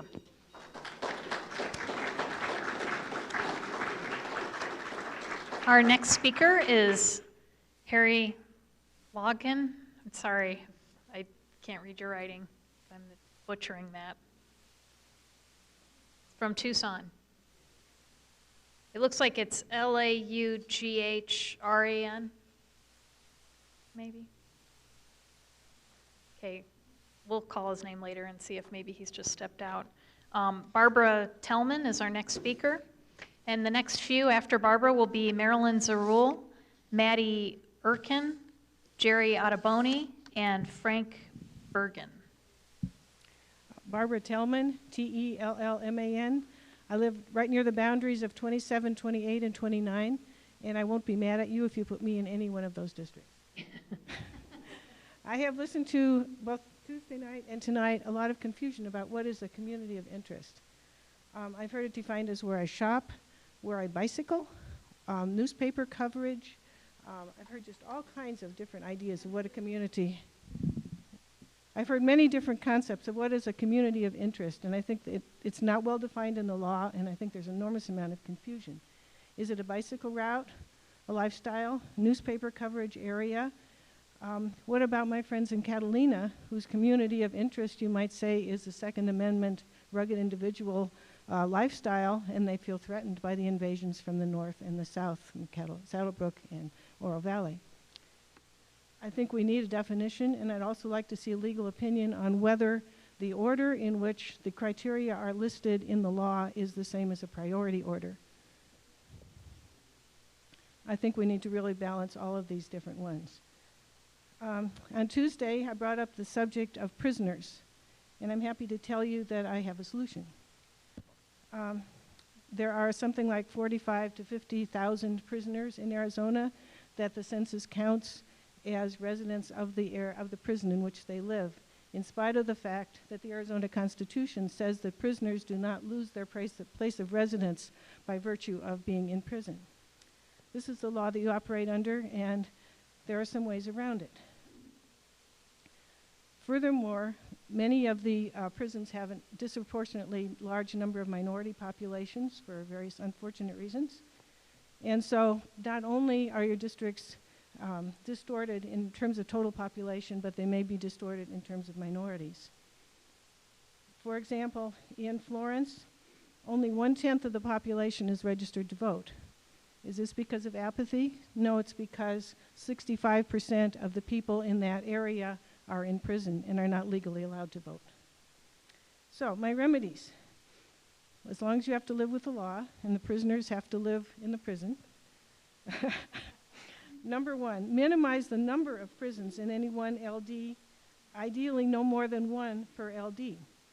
The prisons in Eloy and Marana should be in separate districts, made easy by the fact that a county line separates them. Florence should not share an LD with any other prison. If a Colorado River district is drawn, the prisons in Kingman and San Luis should not both be included, especially since both have a high percentage of Mexican nationals. Where this doesn't work, you can just add some more people to a district and stay within your allowable margin for deviation. For example, you can take the Florence prison and just add another 11,000 people to that congressional district without going beyond your standard deviation. This will work less well in the legislative districts, but I have some maps to submit. Tom McConnell gave you some maps of his draft districts, and I overlaid the prisons onto those maps to show you that it wouldn't take much. If you, give that to Mr. Bladine. Thank you very much, Ms. Tellman. Our next speaker is Marilyn Zarul, representing Self from Oro Valley.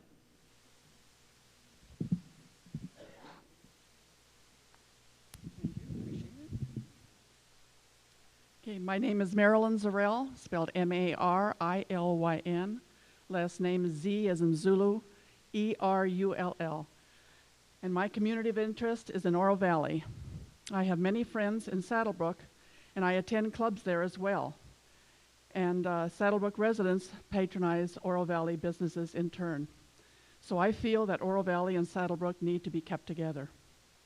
I also want to address competitiveness. In 2008, I ran for the Arizona House of Representatives and lost to Nancy Young Wright, a Democrat. I had walked 5 days a week for 7 months, but that wasn't the best year for Republicans. Now that seat is being held by a Republican because of the state of the economy. The economy does influence how people vote, regardless of their party affiliation. This shows that my community of interest is also a competitive district where people vote the issues and not necessarily the party. Thank you. Thank you. Our next few speakers, Maddie Erkin, Jerry Ottoboni, Frank Bergen, and Frank Oliveri. So if we can get Maddie Erkin, great, from representing self from Sahuarita.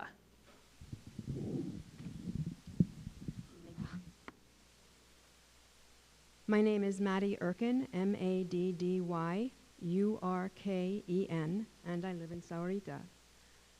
Thank you very much for undertaking this very important effort.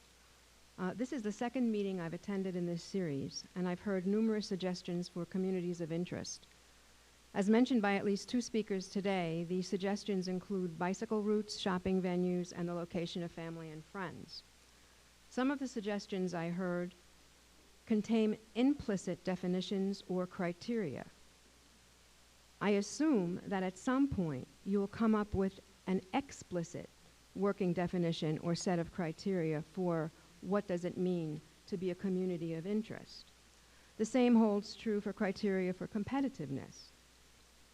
When those are drafted, I ask that you post them on your excellent website, for which I thank you. It's really a wonderful, wonderful resource, so that the public can understand your reasoning as you go about the difficult task of drawing fair maps of legislative and congressional districts. Without these explicit definitions, we simply have no way of understanding why you drew a line in one place rather than another. So thank you very much for your time and your work. Thank you. Our next speaker is Jerry Ottoboni from Rancho Vistoso HOA in Pima County.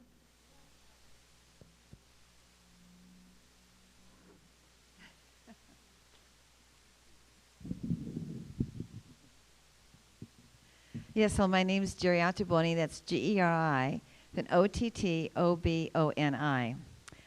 I understand why some Democrats are upset with the results of the 2010 elections, but they forget that when they were in the majority party in the Senate and the House, before the economy tanked, they continued their spending habits, even though the income was diminishing due to lack of jobs, businesses going out of business. They did not know how to cut back. Many households in Arizona had to cut back, and we expect our politicians to do the same. For example, a citizen making $50 an hour, losing their job and having to acquire one at $6 an hour. Their expensive spending habit has to stop, and they have to pull in their belts and live by their means. Even fiscally responsible Democrats, independents, and no-party individuals voted for Republicans in 2010 because they could see the Democrats were not able to curb their spending habits.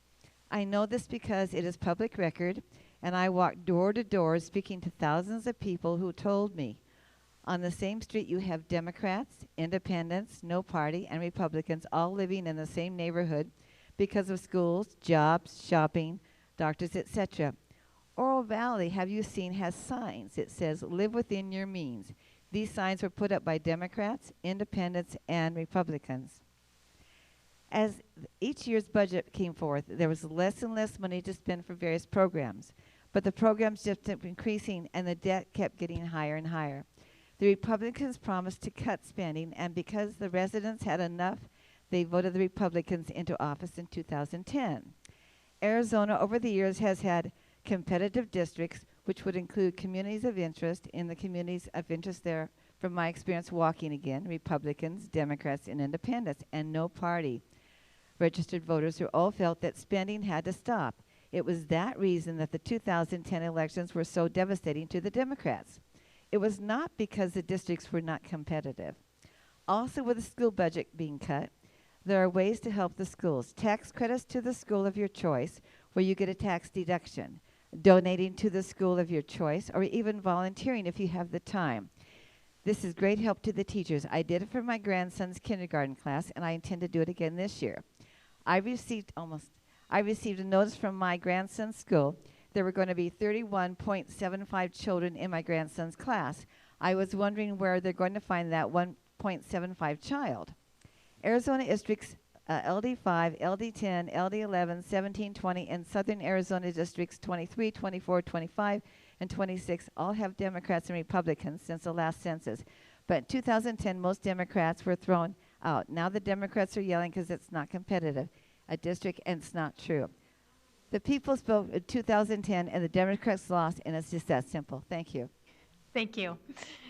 Our next speaker is Frank Bergen, followed by Frank Oliveri, Vicki Davis, and Arthur Nicolette. Frank Bergen from Tanque Verde Valley Democrats, Tucson, Pima. It's Frank, F-R-A-N-K, Bergen, B-E-R-G-E-N.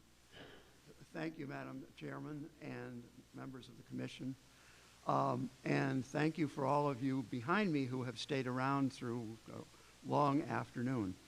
I've heard an awful lot, some of it almost amusing and some of it enough to make me angry if I were still prone to becoming angry. But one of the things that I heard that I'd like to address is the competitive nature of Legislative District 30. I have lived approximately at the intersection of Houghton Road and Catalina Highway since late 1995. Since the results of the redistricting, not a Democrat has been elected in Legislative District 30. It has been difficult for Democrats to put up a full slate of candidates. Indeed, they have not ever had 3 candidates in any of the 5 election cycles.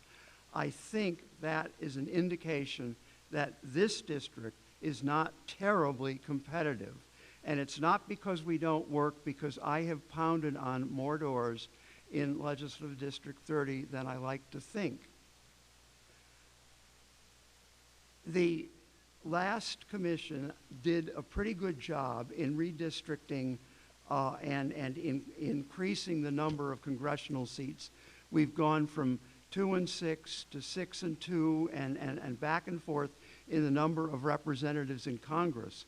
But in the state legislature,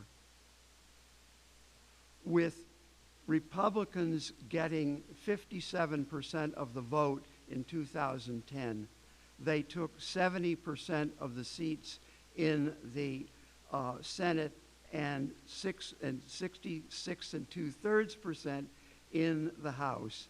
Now, somehow, something is out of balance. In 2010, there were 17 districts statewide in which there were not 3 candidates.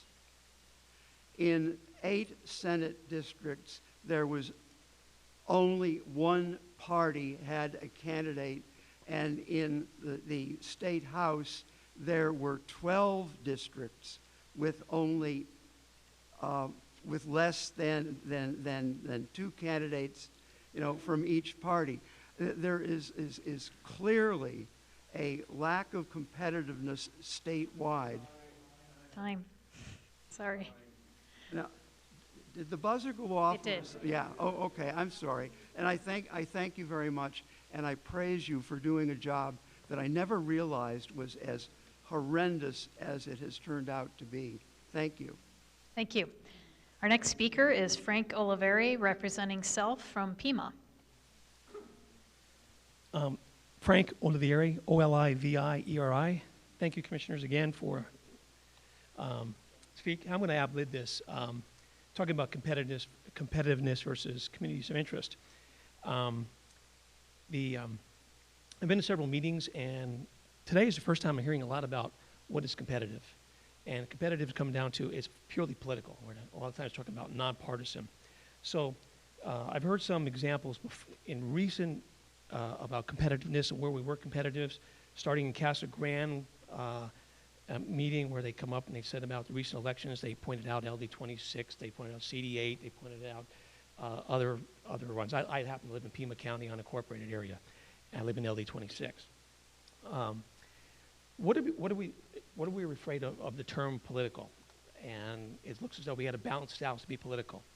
I'm in favor of competition, but it's competition, what does it mean? Competition means my community of interest is that I choose to live because the people are, I don't care if they're Democrat, Republican, Independent, we share the same goals. We want the same from our school districts. We want the same from economics, our economic community. I have a corridor or a area, a business type that I have that, or my community wants to work within, all right? Do I compete globally, economically? Do I compete regionally? I travel professionally all over the world in my work. I've visited many companies. I've been in countries where there have been elections. And I've seen where this competitive model, where the things balance out, and people don't get to move at that point because everything's balanced out, because it eliminates the representative government. Therefore, there's no more city, county, or state governments. It ends up with a single central government with its administrators. The decision that you guys will make as commissioners, right, is going to go for 10 years. So when you look about these communities of interest and where is it going to affect now and in the future, these communities are people that choose to move, live where they want to live, and then move. So if everything's balanced where all I have is the same amount of Democrats, same amount of Republicans, and the same laws, and so forth, I have no decisions, no choices, my own, everything's made by someone else. That's my opinion. That's where, same was the Constitution, the states gave the right to the federal government. I think we're turning this around where we got to be balanced, so one central government has got to bring it on everybody else. My community of interest, balanced right now, politically, economically, it's pretty balanced, right? I'm hoping that it can stay that way. I live where Marana, Oro Valley, unincorporated Pima County, the Saddlebrook, and the I-10 corridor, even going up to the Casa Grande where that new where that Sun Transportation is going, that's all separate from Tucson.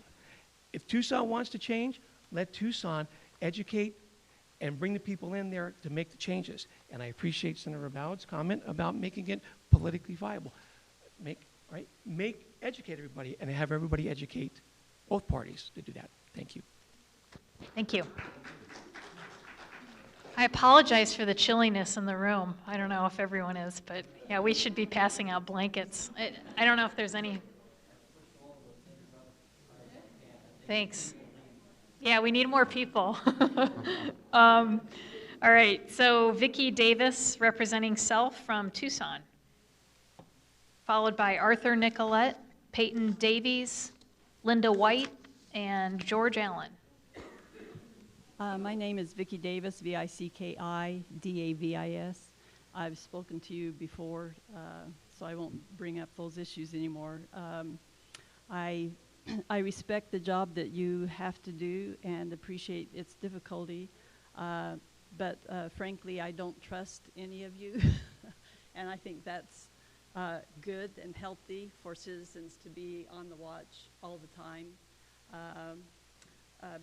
We know about the Quangos in England, which are quasi-autonomous governmental committees, Quangos, which is pretty much what you are. And the reason I'm worried about you is because you don't really have to respond or be responsible to us directly.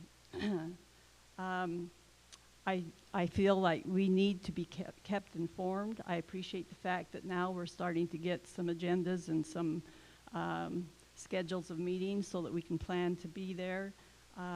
I do want to ask or question why we still don't have meetings, minutes of the meetings available, because obviously you're writing them, and I would request that those be made available so those of us who can't come to every meeting can keep informed. And I just expect you to do the best you can, but realize that you need to realize that we as citizens have a responsibility to keep a tight watch on what you're doing and bring the things that we see you doing wrong to your attention and have you address those. Again, I just request that we have minutes made available. Thank you. Thank you. Arthur Nicolette, representing Self from Tucson.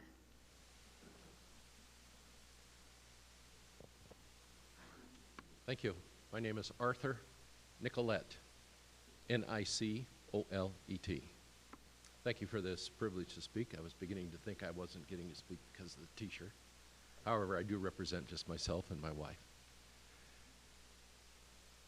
You know, in a committee like this, where independent is the key word, credibility is everything. I'm a retired senior subcontract manager from a large aerospace firm here in Tucson, which means that I am very familiar with the whole idea of the RFP process. I've gone through many requests for quotes and have gone through the grading process. I know it like the back of my hand. When I saw that the state procurement officer walked out of the procurement meeting, my ears went up right away. I knew there was a problem. And sure enough, what we've come to find is that strategic telemetry was awarded the position that in a very unethical manner. That is very unfortunate because they were the highest cost of the bidders, and the process by which this company was chosen, the records are destroyed, and that's unfortunate. That is a I'm going to step a little bit, hard to tell here. That is something that we cannot have. It's a violation of the open meeting laws. So there are 4 other facts too. I'm sure I've already covered a couple of them. Mr. Herrera, I wish was here today because I would like to look him in the eye and say, Mr. Herrera, are you going to cooperate with the Attorney General or not? And the reason I wish he was here is because these people would like to hear his answer. Credibility is a major problem with this commission. And there are things that this commission needs to correct. There were mistakes on applications that have been disclosed, and yet the mistakes have not been corrected. Thank you. I hope you'll take this into consideration. Thank you. Our next speaker is Peyton Davies, representing self from Oro Valley. You ought to organize the short people and the tall people. It's a good idea. My name is Peyton Davies, and I think that Oro Valley, Marana, and Saddlebrook should be considered a community of interest and should stay as they are in their legislative and congressional districts. The people in Marana and Saddlebrook shop, worship, golf, take care of their medical needs, and dine out in Oro Valley, plus the people in Oro Valley dine out in Marana and Saddlebrooks. We get our golf cars serviced in Saddlebrook. There are 2 other things I'd like to mention. For the past 4 years, I've ridden an L Tour to Tucson. The 40-mile race that I participate in begins here in Oro Valley and goes through Marana down to Tucson. Tucson seems very distant for those of us on a bike. Ina Road is my normal cutoff. I ride in the race to raise money for Parkinson's support groups in southern Arizona. The people that have supported me, up to the tune of $10,000, have come from Saddlebrook, Marana, and Oro Valley. The Parkinson support groups from Saddlebrook, Sun City, Tucson, and Oro Valley get together for many activities through the year. Those of us Parkies in Sun City have helped start a new support group in Saddlebrook, and Arizona Parkinson's Association has held a educational seminar in Saddlebrook this year, and they plan to continue that in the future. Back to the bike riding part of it. I'm a little old lady. I don't go fast. I don't go far. But my routes take me to Dove Mountain, down Oracle to Sprouts and Trader Joe's, and up to Saddlebrook. The group I ride with, when there's a group, is mainly Democrats, a few independents, and I'm the token Republican. But the area that we ride in feels like our home. I would also like to add that I think LD 26 and CD 8 are competitive and should remain intact. The people there have gone back and forth from electing Republicans to Democrats and back to Republicans. We have Gabby in the U.S. House and Al Melvin in the State House. We are truly competitive. And when I hear people from Oro Valley saying that they have nothing in common with people from Saddlebrook and Marana, I see a lot of snobbishness and elitism.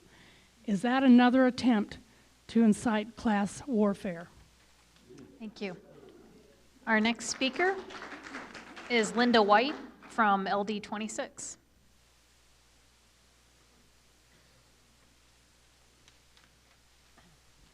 Before I read my statement, I have a question for consideration for the commission. I would like to know why. I was at the South Tucson meeting, and as a matter of protocol, I would like to know why Strategic Telemetry had a seat with the commissioners at the table. My statement: the competitiveness of LD 26 is alive and well. One only needs to review the district's political history to recognize that both major parties have been sworn into oath to represent its constituents.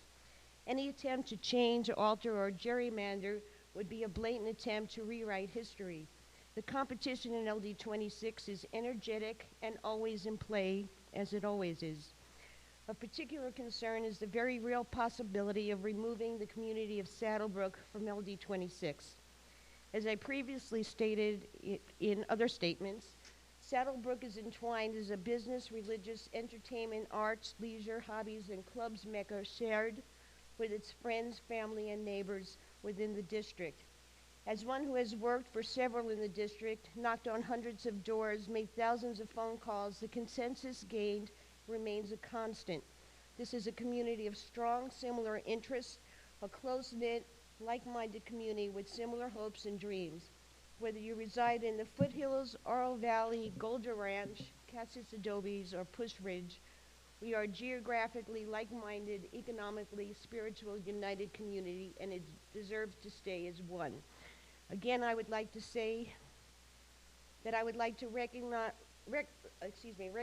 and commend our Attorney General, Tom Horn, for taking steps to open an investigation into several serious allegations perpetrated in the short history of this commission. Thank you. Thank you. Our next speaker is George Allen, representing self from Pima, Oro Valley. And I'll read the next few names: Cheryl Lamana, Maria Apodaca, Keith Van Heiningen, and Ted Downing. Hi, my name is George Allen. I am from Oro Valley, and I'm representing myself. Thank you for choosing to serve. I wish you good luck, and most importantly, I pray for you. I pray that you will be honest. I pray that you will be fair. I pray that you will do with diligence the things that you have been requested to do from the state. I am requesting that LD 26 remain intact, and the reason I want it to remain intact is because it's all the things that you profess that you need. You want a group that is homogeneous. You want a group that is consistent. You want a group that has boundaries, geographical and otherwise, common needs and common interests. Common interests because we all chose to live where we live, which means we were happy to be there. Common interests because we share ideas with each other, and yes, we argue, yes, we agree, and yes, we disagree, all at one time and all different. Thank you for listening. Please, please consider honestly the things that you need to do in the commission that you were chosen to perform. Thank you. Thank you. Our next speaker is Cheryl Lamana, representing self from Pima.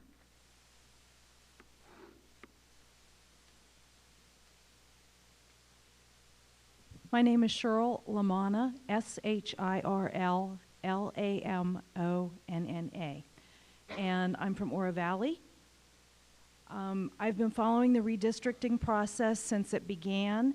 I have spoken several times previously, but today I'm going to limit my comments strictly on two items, one of them being the independence and the other the public input. First of all, there seems to be a notion that independents are not represented in this process. But like all of the 500+ people who have spoken to you, independents have had their chance to share their views with the Commission. Few of them have done so, but let me tell you how they have. Their actions have actually spoken for them. Since April of this year, 11,135 registered voters removed their party preference and became independents. Republican registration slipped by 3,243, and Democratic registration fell by 7,892. According to the Secretary of State's office, 33% of the voters in Arizona now have no party affiliation. Why has this happened? Well, generally speaking, such changes are attributed to backlashes against the party holding the presidency, economic factors, and voter migration patterns. Since an independent is generally defined as someone who votes for candidates and issues rather than on the basis of a political ideology or partisanship, they choose their representation by voting, whether it be Democratic leaning as it was in the 2008 election or Republican leaning as it was in 2010. So I'm sure their voices will be heard loud and clear in 2012, even if they have not chosen to speak directly to you here at the Commission. In terms of public input, there's an obvious level of discontent that's voiced at these meetings, which is caused by two competing visions for the state, which mirrors the mood of the country. A July Rasmussen poll indicates that only 17% of voters feel the country is heading in the right direction. 50% of Democrats support a government with more services and higher taxes, while 83% of Republicans and 70% of independents favor one with fewer services and lower taxes. Relative to redistricting, the Democrats and progressive want fair and competitive districts, while conservatives, not AstroTurf as Ken Clark called us last night, we fight for communities of interest, a requirement, incidentally, that weighs more than competitiveness in this process, according to the presentation today. We were ignored nationally when we spoke out against the bailouts, Obamacare, quantitative easing, and the increase in the debt ceiling, and we don't really trust that you're listening to us now. Nevertheless, I will end by reading the guidelines that were included in Strategic Telemetry's offer form that was given to the IRC. 3 short sentences, please bear with me. There is no single definition of a community of interest. It's a concept best defined by those who live in the affected areas. Public hearings will be key to answering questions about which communities of interest should be given the most weight. Thank you. Thank you. Our next speaker is Maria Apodaca from Pima County. Good afternoon. My name is Maria Apodaca, M-A-R-I-A, A-P-O-D-A-C-A. I'm a former teacher. I'm a licensed esthetician and currently a caregiver for my adult daughter who is disabled. I live in LD 30 and CD 8. I'm a fiscal libertarian and a social conservative. A little mixed up there, huh? I want to start off by talking about the community of interest. LD 30 and CD 8, my request is that they pretty much keep intact because of the community of interest. A lot of that has already been explained. We are competitive, like we already said. We have Senator Antonori and Congresswoman Giffords. So it's pretty competitive. And if you need to do away with any part of CD8, I would suggest that you simply move the city of Tucson into CD7. Give them all of the city of Tucson. We want to keep Cochise County, Eastern Pima County. These groups are of the smaller cities and rural areas of Eastern and Northern Pima County. This gives us representation focusing on people with common interests.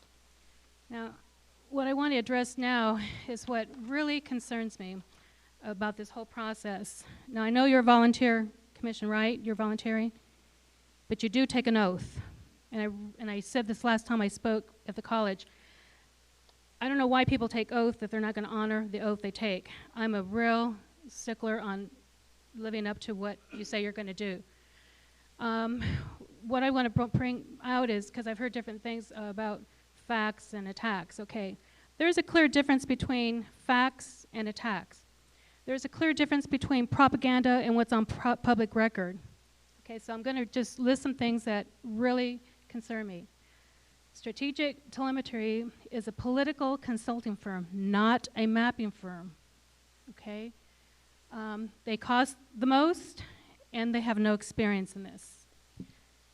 Their commissioners that voted for them awarded the contract to the company that was hired by the DNC to do a nationwide, state-by-state strategy to, to make more democratic districts. I mean, that's their strategy. Strategic Telemetry also did micro-targeting down to the precinct level for then candidate Barack Obama in 2008. So, we're talking about very partisan company here that you've hired. So I really want you to, my recommendation is that you go back and redo this. First of all the public records of this were destroyed. That's about with the voting. Is that true? It was all destroyed? And one of the other things that, because all this is being brought up, I am giving you the latest things that I'm reading that's in public record. One of the commissioners stated in public that he would not cooperate with the Attorney General's investigation. And I just think, oh my goodness, if something is not being held properly here with what's going on, I think you need to cooperate with the Attorney General. That they're there to, to do their job. So that was a big concern of mine, and I have so many notes here, but I do have a map for the CD8, but when I copied it out, it only showed half of it. So I'm going to redo this and give it to you. But it does show 3 or 4. I have 2 different maps that shows 3 or 4 CDs at the border level, which I think is better than just 2, because right now we have 2, 7 and 8. I think that would be better. But anyways, I thank you for your time. Thank you. Our next speaker is Keith Van Heinigen, and he will be followed by Ted Downing, Laura Hogan, and William Hutchinson. Good afternoon. My name is Keith Van Heinigen, KEITHVANHEYNINGEN. I'm a Tucson resident, have been for 12 years. Spent 10 years in Chicago, 5 years in Miami, 12 years in Orlando. The rest, I was an Army brat. I guess you know where I'm coming from. I'd like to say to all the idiots, the delusional, and the communists, we live in a representative republic, not a democracy. My community of interest is the United States of America. Like I said, I'm a veteran. We elected here in Tucson a Republican city council mayor, the first time in 40 years. It's solid Democrat, was for 40 years. You want to talk about fair and balanced? No. Planned Parenthood comes in to speak. A bunch of baby killers responsible for the murder of how many millions of babies? They're not a person. They're an evil group. Oh, don't worry, I'm getting to you. Lawyers should have been disqualified from this board to start with. And yes, the information was destroyed, partially due to Janet Napolitano. And I'm tired of so many people stepping up to you, blowing smoke up your butts, and then referring to their racism as a community of interest. We are coming up in a year and a half on a next great election, and personally, I can't wait. But back to our strategic telemetry. Like I said, I spent time in Miami. I have friends there still. And you are an arm of the Democrat Party, plain and simple. You are no friend to an independent. You are no friend to a Republican. Your work is that of a socialist trying to impose a dictatorship on this country. Laugh all you want. The country's broke, and it's because of politicians and people who don't know what real life is. You ought to come out and work in the desert with me sometime. I suggest you do the same thing I do. Carry a big gun and wear a bulletproof vest, because that's what you need out there. That's reality. I know, you can sit there and stare at me all you want. I don't care. Just like our city council and our county here. Run by Democrats forever and corrupt. Have a nice day. Thank you. Our next speaker is Ted Downing, former state legislator from Tucson. Thank you very much, Honorable Commissioners. I'm Ted Downing, D-O-W-N-I-N-G, recovering politician, former state legislator and an independent. I'm a member of the national independent group called independentvoting.org, but I'm not here talking on their behalf, and I'm also an author of the new open government provisions that's coming out. And I want to talk to you about the third criteria of the ranked criteria we've got. That of the 6 criteria, the one that says that they shall be geographically compact and contiguous to the greatest extent possible.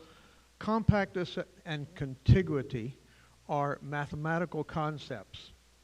I ask that the Commission mandate that the maps are prepared according to the strictest mathematical definition, and that would be, if you want the most compact district, is you sum the perimeters of all your districts, add up the number, and that gives you the lowest number represents the most contiguous. It's a simple, elegant, and true mathematical solution. You can be challenged legally if you do not carry out to that criteria and come up with any other solution, and each of your maps can be compared using that. Sum the perimeters and use those perimeters. Every time you sum them and they're a smaller number, you'll come up with the most contiguous. That's the way it works. I ask that criteria, if we respect the ranked criteria, that criteria rank higher than competitiveness. It rank higher than the other 3 you've been discussed today. It has that ranking. After voting rights, it has that ranking after the constitutional proportionate representation. It should be respected and considered. And I say that because it represents an interest of people that are independent and apart from the partisanship and the multiple definitions of competitiveness you've heard here. So I'm speaking in favor of that criteria. Second, as an independent, I'm concerned, but after listening to some of the testimony, I'm concerned that you realize that you have to rise above the circumstances that brought you to the commission. 4 of the 5 members are appointed by the political committees, by the speakers of by the party leadership. But the and then the 5th one, the independent, is actually selected by the parties. So this is not a real independent commission. Independent, for everybody's information, meant independent of the legislature, not independent in judgment. But you can be that way. You can rise above it. And you have to do it for a couple of reasons. First is the demography. Right now, the growth rate over the last 80 months, I was calculating it, of Republicans and independents is that 6% independents, 6% Republicans, 5% Democrats, and 24% independents. That voice has to be heard, and if not, the last thing I say is, if we don't see a true independence, then you will probably be the last independent commission, because you'll be in the next commission that we voted in by initiative will be independent of party influence. Thank you. Thank you. Our next speaker is Laura Hogan, representing Self from Vail. Thank you so much. Laura Hogan, H-O-G-A-N. I would like to thank the commission for the work they're doing. I know you're all volunteers, and I realize it's a pretty thankless job, and I appreciate your work. I'd like to speak to advocate that we keep our border congressional districts representative of the border communities, and we best do that by keeping 2 border congressional districts. That way, the districts will elect representatives who actually live in the border communities they're elected to represent. The border issues are so important that it's important that our representatives come from those border communities and not from northern Arizona districts. Creating more districts on the border would drastically change the way that those communities are represented. Combining the border communities with more northern Arizona neighbors would dilute our influence in terms of border issues, and I think that's important. I'd also like to say that I live in Vail, and I work and go to the hospital, grocery shop in Tucson. I don't work and go to the grocery store in Sierra Vista. Thank you very much. I appreciate your time. Thank you. Our next speaker is William Hutchison from Oro Valley, and he will be followed by Alex Bissett, Grace Schnackenberg, and Merritt McLaughlin. My name is William S. Hutchison. Last name is spelled Hutchison. There's no N in the middle. Thank you to the Commission for your service and allowing me to speak. I'm a 16-year resident of Oro Valley. I've been an independent voter, registered as an independent for 16 years. Two items, very briefly. I won't go into the Saddlebrook specifications really carefully because other speakers have covered that. But I think this is a classic case of community of interest. The Saddlebrook folks patronize businesses in Oro Valley, Northwest Tucson, Marana, etc. I don't think they would be particularly appreciative of being placed electorally in the upper portion of Pinal County. So I would consider that to be something of a travesty. Secondly, I'm very concerned about public information which has come out regarding the chairman's application for service on this committee. Apparently, the chairman, for reasons unknown, failed to report information about her husband's partisan political activities. This is wrong. It casts a cloud on the entire operation of the commission. It should be corrected. I would urge the current chairman to resign. This is doing the right thing. Thank you. Thank you. Our next speaker is Alex Bissett from Oro Valley Redistricting Study Group from Oro Valley.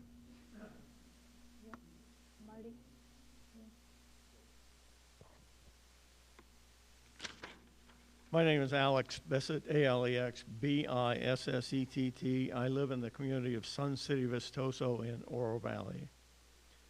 I'm going to eliminate some of my comments from the interest of time, but I wish to comment on the placement of Sun City Vistoso's sister community of Saddlebrook. I understand the preliminary recommendation of the mapping firm is that Saddlebrook be taken out of LD 26 and placed with the community of Maricopa, over 100 miles away. Saddlebrook, Sun City, Vistoso, and Marana share strong community interest and need to maintain the Marana-Oro Valley growth corridor along Tangerine Road between I-10 and the same common districts, Both Marana and Saddlebrook are within about a 10-minute drive from my community of Sun City. Moving Saddlebrook out of LD 26 would be a blatant attempt at gerrymandering in its most obvious form. The primary reason this is being done is that Democrat Nancy Young Wright lost her 2000 bid for election, and the swing votes came from Saddlebrook. The commission cannot escape the fact that the commission's chairman fraudulently lied on her application by conveniently omitting on question 8 that her husband was the paid treasurer for the Nancy Wright campaign. This is public knowledge and it's in the public records. Had she not lied, she would not be chairing this commission and applying her influence to move Saddlebrook out of LD 26 to give her husband's political associate a better chance in the 2012 election. This is a definite conflict of interest. I had great faith in Proposition 106. I have lost it entirely. Thank you. Thank you. We have Grace Schnackenberg representing Self, and you'll have to tell us where you're from. if you're here. Okay, we'll call Grace's name. Merritt McLaughlin from Oro Valley.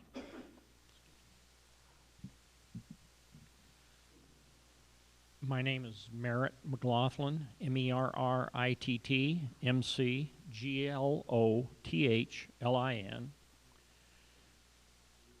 Good afternoon.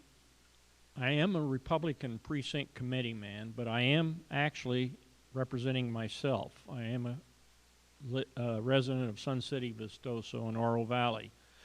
I make no attempt to hide my political affiliation because I want to emphasize that superseding my politics, I'm an American and an Arizonan, and I want and expect good, clean, open government.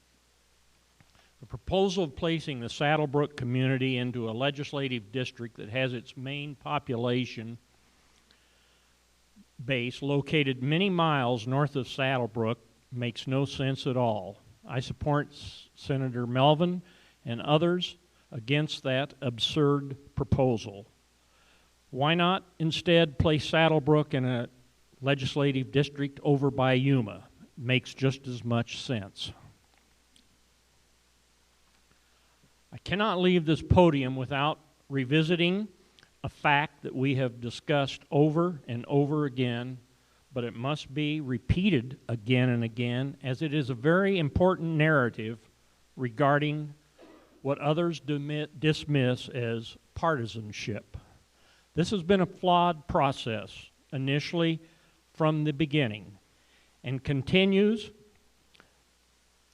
as the independent vote, which is most often will cast the tie-breaking vote of any vote by this committee of a political nature, is tainted.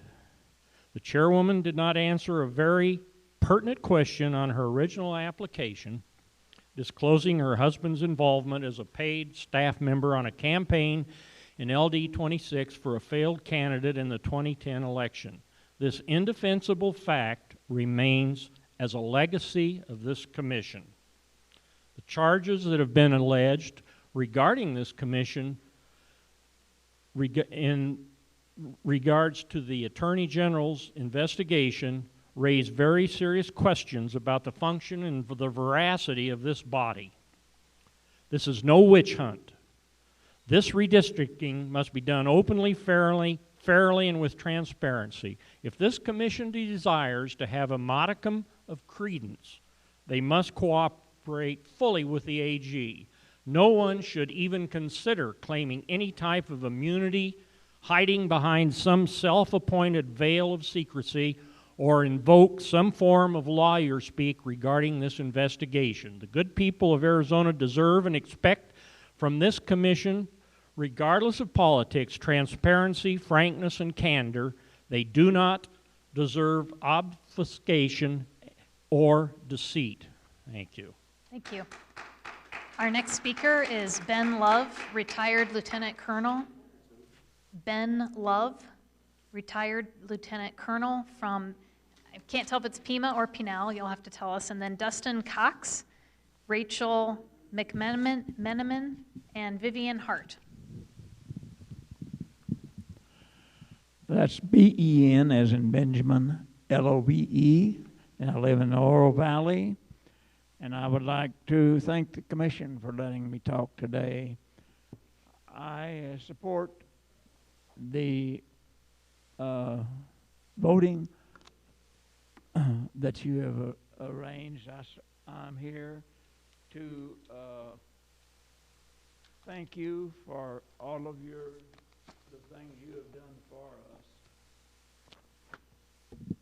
I have had a stroke, and I may struggle for words at times, but it's important that you succeed. Those who attack you are missing some of the facts. I'm sure that they cannot have all of these facts. Maybe they read them in the paper. We want to have dialogue. We must have it. You were selected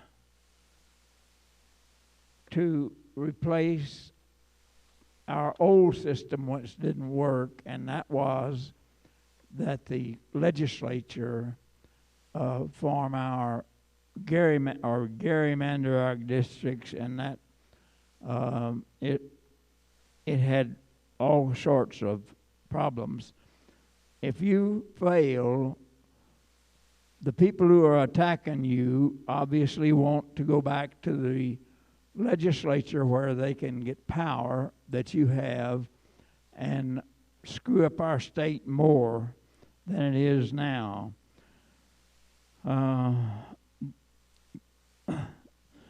As far as contracts go, and we've heard some of that, when Governor Brewer was the Attorney General, she awarded, without competing the bid, some $11 million worth of proven to be faulty voting machines, which could be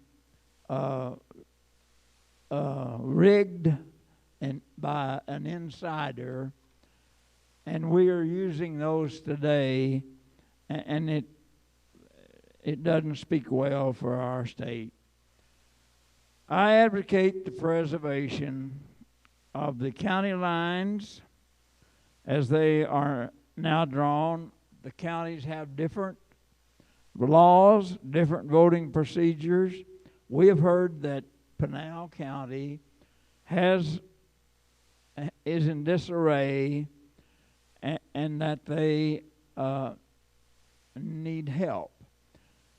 I suggest that the Saddlebrook people stay in Pinal County and straighten them out and organize them as they are trying to do to Pima County. These officers from Saddlebrook will promise, the ones that are in power have promised us things, and they go to Phoenix and they follow the Republican line and vote for the Republican parties down there who are really against our Constitution. And we think that you ought to follow the county lines. We have plenty of people in Sun City and in Northern County, and thank you for your time. Thank you. Bye. Our next speaker is Dustin Cox, representing Self from Pima. And then Rachel McMenamin, Vivian Hart, and Lisa Johns, I think is what it says. My name is Dustin Cox. That's Dustincox. And I'm here to talk to you today about my family. That's my community of interest. My family is Arizona. 5 generations of my family have called this state home. We've been small business owners, electricians, ranchers, aerospace industry employees, retirees. We are children. And yes, we are Republicans, Democrats, and Independents. And oddly enough, we split about 1/3, 1/3, and 1/3 as well. So that makes Thanksgiving dinner quite interesting, as you can imagine.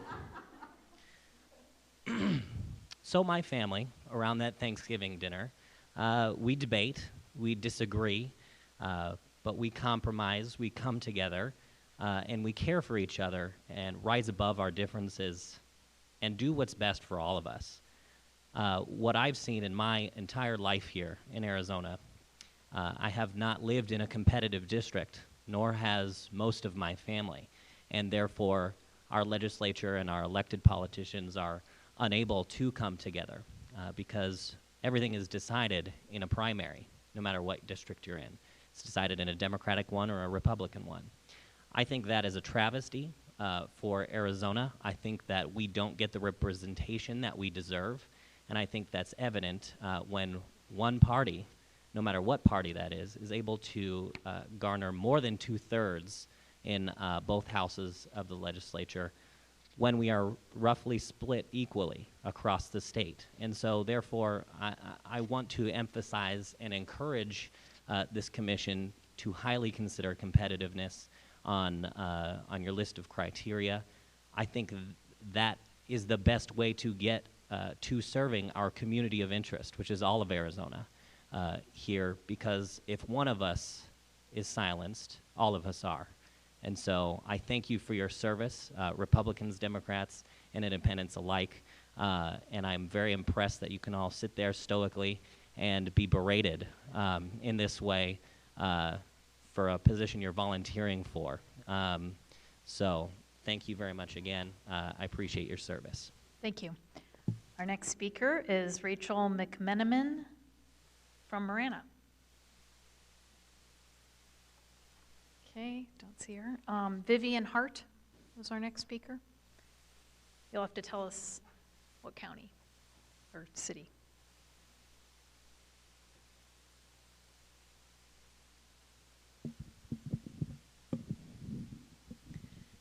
Hello, my name is Vivian Hart, V-I-V-I-A-N-H-A-R-T-E.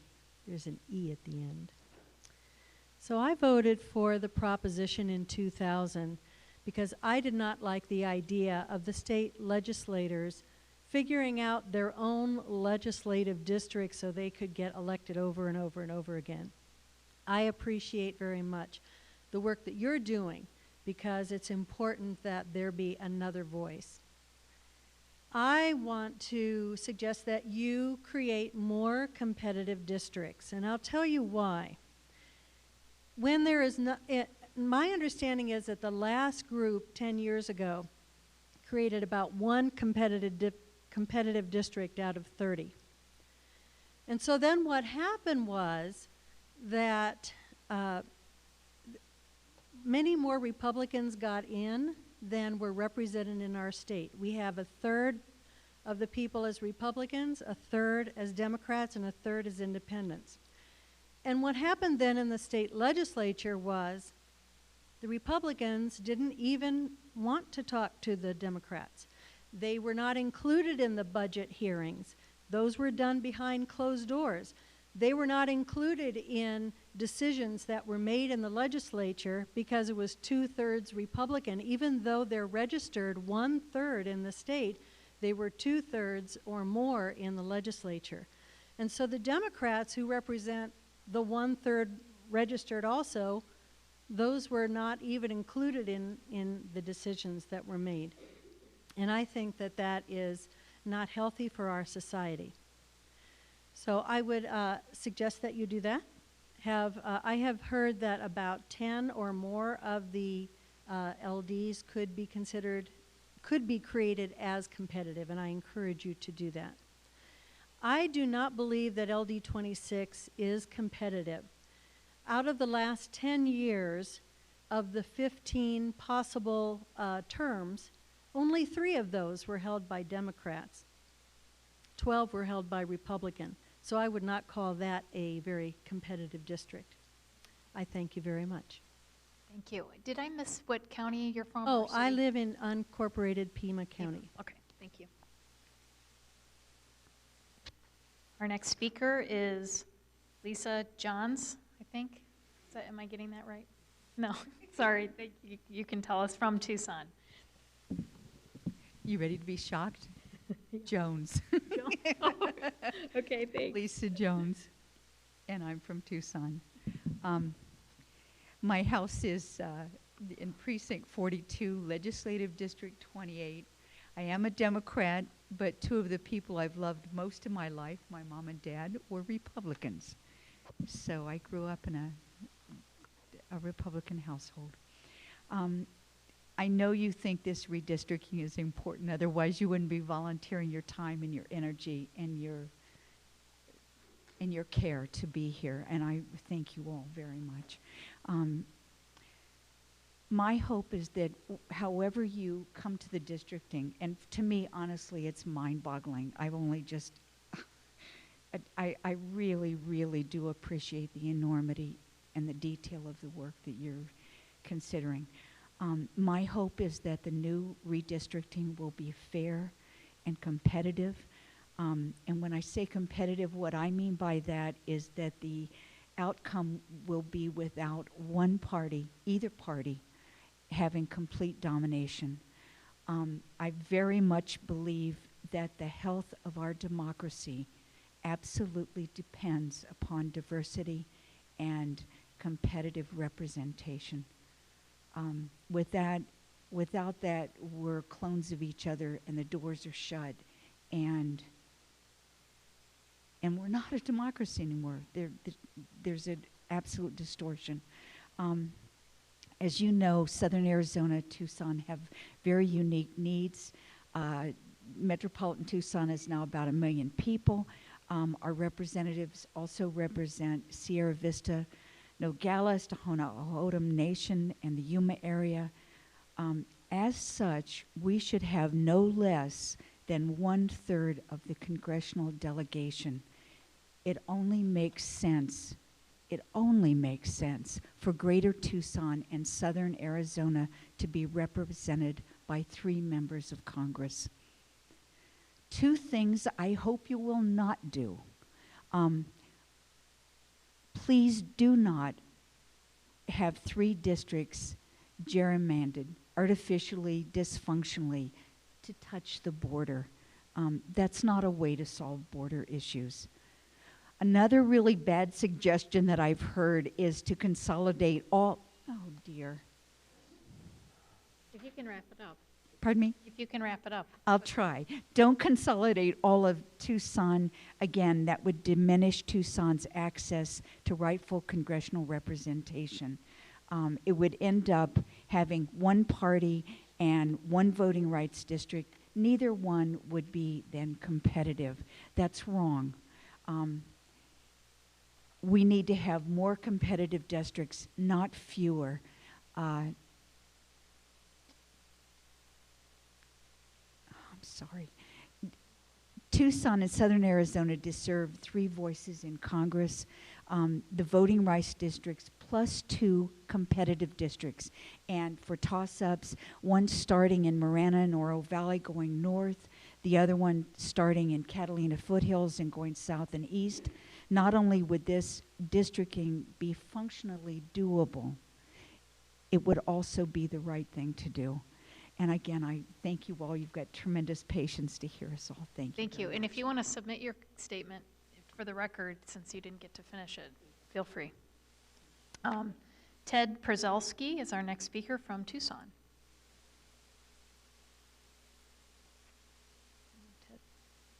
Gary Gomez, representing Self from Tucson. I will tell you, we've got 1, 2, 7, with 3 that may or may not be here still, so.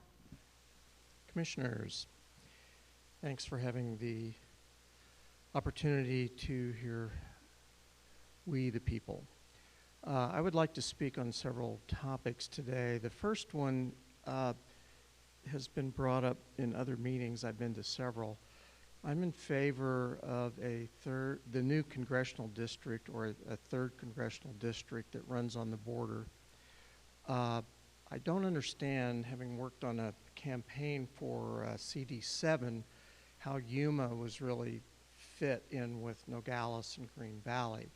I feel like Yuma and the Colorado River area is more contiguous, and they have much more in common, having spent much time in Yuma. So I would be in favor of a 3rd congressional district that ties the border and maybe centered on Yuma and going up the Colorado River.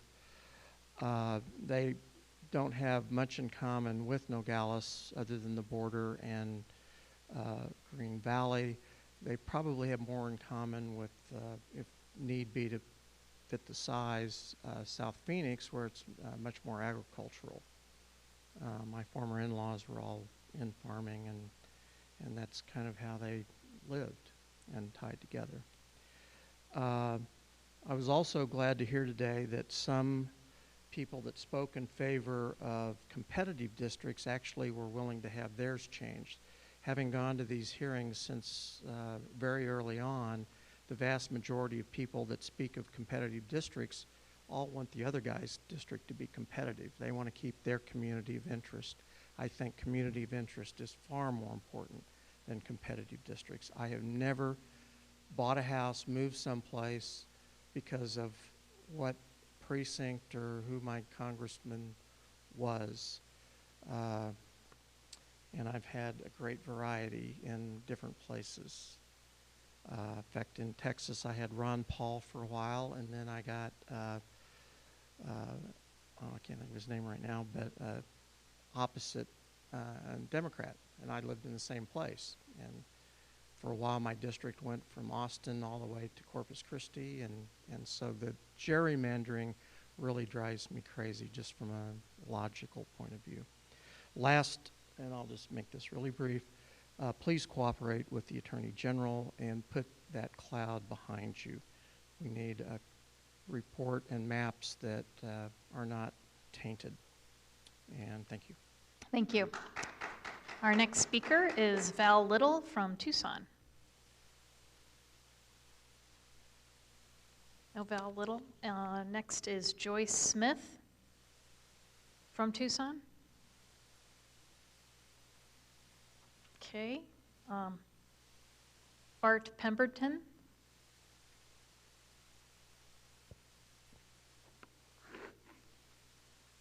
From Pima County, representing self and LD 26.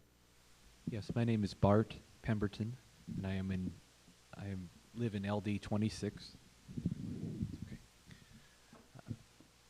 First, I wanted to say that I think LD 26 and Congressional District 8 are both self-evidently competitive and do not need to be changed. I think moving Saddlebrook out of LD 26 is very blatant gerrymandering.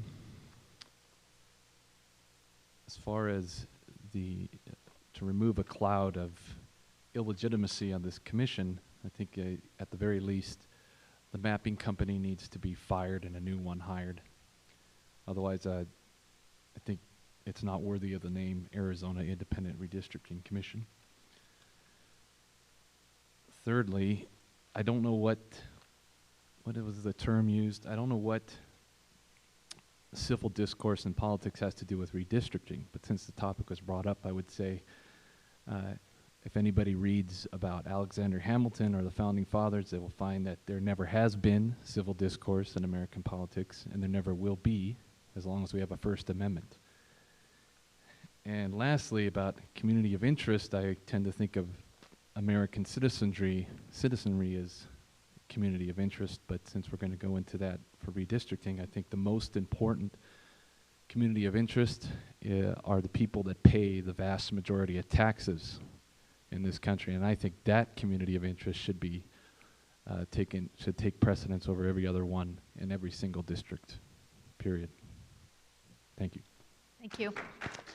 Our next speaker is Marilee Malmberg, representing self. Oh, okay, great. You'll have to tell us where you're from.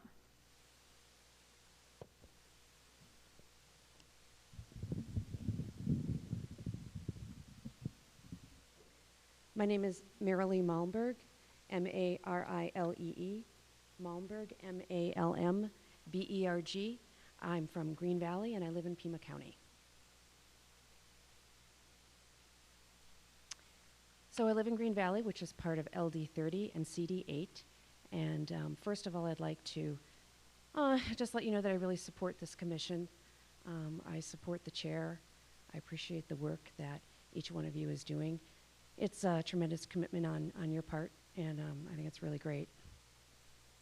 I would also like to note for the record that there's a recent news report, Richard Sturtz, the Commissioner Richard Sturtz failed to disclose some tax liens and judgments against him, and I think that's important to note that in the record. Statewide, there are first of all, I'd like to talk about my concerns as it relates to competitiveness and community of interest. Living in LD 30, I've seen firsthand what it's like to live in a district that's not competitive. Based on voter registration numbers, the LD 30 breakdown is roughly 40.7% Republicans, 28% Democrats. That's a 12.7% advantage for Republicans. That difference really is too high. It seems, a reasonable difference might be something like in the mid-single digits. It's no wonder that Democrats don't even have a full slate to run in the legislative races. The outcome is almost always a foregone conclusion, and I really do think that we can do better. Statewide, as you've been hearing today, there are roughly a third Democrats, a third independents, and a third Republicans. Yet our legislature has been Republican-led since 1966, currently enjoys a supermajority in both houses.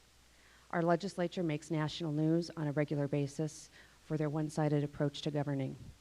The creation of more competitive districts will allow citizens to vote for the candidate of their choice, and it will mean candidates will need to talk to both sides of the aisle, and that's a good thing for all of us. We deserve an equal chance at representation in government. We want what's fair. I urge you to work to achieve competitiveness in as many districts as possible. In fact, it seems reasonable to expect that the majority of districts will be competitive. Central Tucson has significant common interests with Green Valley and Sahuarita, as many residents work and shop in Central Tucson along the I-19 corridor. In essence, we are a community of interest. We go to Tucson frequently. For many of us, this means several times a week or more to utilize various institutions of higher education, for example, at the University of Arizona, Pima Community College, for shopping, medical services, dining, sporting, and even cultural events. We are not a community of interest with Sierra Vista, which is 70 miles to the east of Green Valley and across the Santa Rita mountain range. The Sierra Vista community is a nice day trip for us, but it's not a frequent trip for anyone that I know who lives in Green Valley or Sahuarita. We're going to have to close. Sorry, the timer went off. Please make competitiveness a priority, as this will provide us with representation in government, or an equal chance at representation in government. Additionally, please respect the Central Tucson, Green Valley, Sahuarita community of interest throughout this process, and I thank you for your time. Thank you. Our next speaker is Onita Davis from Smart Girl Politics, Oro Valley.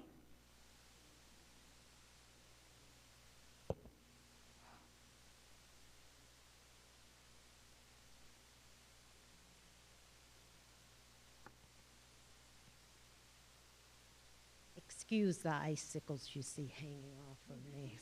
It's been a long wait. My name is Onita Davis, O-N-I-T-A-D-A-V-I-S. Let me share some data with you today. U.S. partisan trends. 34.8% of Americans identify themselves as Democrats, 33.1% Republicans, and 32.1% independents. I'll return to those facts in just a moment. As an independent, I'm not here because I see myself at the mercy of a process that favors Republicans over Democrats, or even vice versa. I'm not here because I believe I have been disenfranchised. I'm not here because I want to play the victim card. I'm here because I feel I am empowered as an independent. If I am to believe the polls, those who identify themselves as being independents are growing in numbers.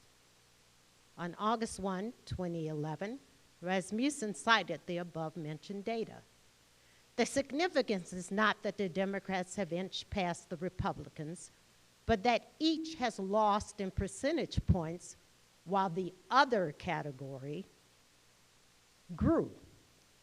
In January of 2004, 36.9% of Americans identified themselves as Democrats versus 34.8%, and 34.9% as Republicans versus 33.1%, while 28.9% were labeled other versus now 32.1%. Now that's empowering. Closer to home, take a look at LD 26 and LD 8, my districts. In 2006, there was a Democrat senator and a Democrat representative. In 2008, there was a Republican senator one Democratic representative, one Republican representative. But in 2010, LD 26 put in 3 Republicans and still had a Democrat for the U.S. House of Representatives. The split in LD 26 CD 8 mirrors the national partisan trends very closely. Neither party can win without the independents' votes. The fact makes for a very competitive district and shows that independents are making a difference with their votes. In 2008, when many independents voted for Barack Obama and the Democrats, but in 2010 they changed their minds and voted for Republicans, that was because of policies being made. What more proof do we need that we as independents need to validate our strength as a voting bloc? Some people would have me believe that my independent voice is not being heard and that my vote is being canceled. I say that my independent vote is making the difference. Thank you. Thank you. Our last speaker, I'll read the ones that didn't come up, but Jessica Pacheco, representing Self from Tucson. Hello. Thank you all for your graciousness and your patience today. This has been a really long meeting. So my name is Jessica Pacheco. I'm a native Tucsonan. I'm born and raised here. And I'm also a single parent to an 11-year-old boy. He turned 11 yesterday. So my concerns are really regarding the lack of competitiveness that we currently have in our state. And my concern is also that if you look at our prison population, they're overwhelmingly minority population. And I'd like to ask the commission to please not include the prison population, which have no voting rights. It's my opinion that if the prison population is included, it would artificially inflate the minority population of any given area. Competitive and fair districts are part of the founding principles of our democracy. Competitive and fair districts is what we owe our children and the future generation. And on another note, it really saddens me today that we've overwhelmingly heard from folks from the same geographical area. And it is my hope that you all are here to really represent all Arizonans. My thanks to the commission, and I really want to thank you and applaud you on your commitment to remaining independent. Thank you very much. Thank you. I'll read the other folks just in case they had stepped out. Joyce Smith, Val Little, Ted Przelski, Rachel McMenamin, Grace Schnackenberg, and Harry Lofgren. Okay, I think those folks left, unfortunately, before we could get to them. Wow, that was pretty amazing. It's 4:49 p.m. I'm really impressed with how many are still here, especially given the temperature in this room. I'm sure my fellow commissioners would like to say something. I'll start with Commissioner Sturts for some wrap-up thoughts. Thank you, Madam Chair. First off, that was a record. The 71 people gave public testimony today, so I want to applaud all of my fellow Southern Arizonans, Pima Countyans, Tucsonans for doing that. What resonated today was competitiveness, and I brought forth the question when I was in Casa Grande what actually competitiveness means, and one of the people of the audience actually came up with the concept that it's a competition or a competitive district is where you do not have a known outcome after before you enter into the election. I look at it in a little bit different way. If we want to look at the state of Arizona and competitive districts, if we do truly have it in the state of Arizona, we've got approximately 999,000 active Democrat Party registered voters, approximately 1,043,000 active third party or independent or non or others, and approximately 1.14 million Republican registered voters. People have said that's approximately a third, and a third. With the real, I think that the comment that was just made is that we don't vote other. We don't vote independent. Who we have in our elected office are Republicans and Democrats.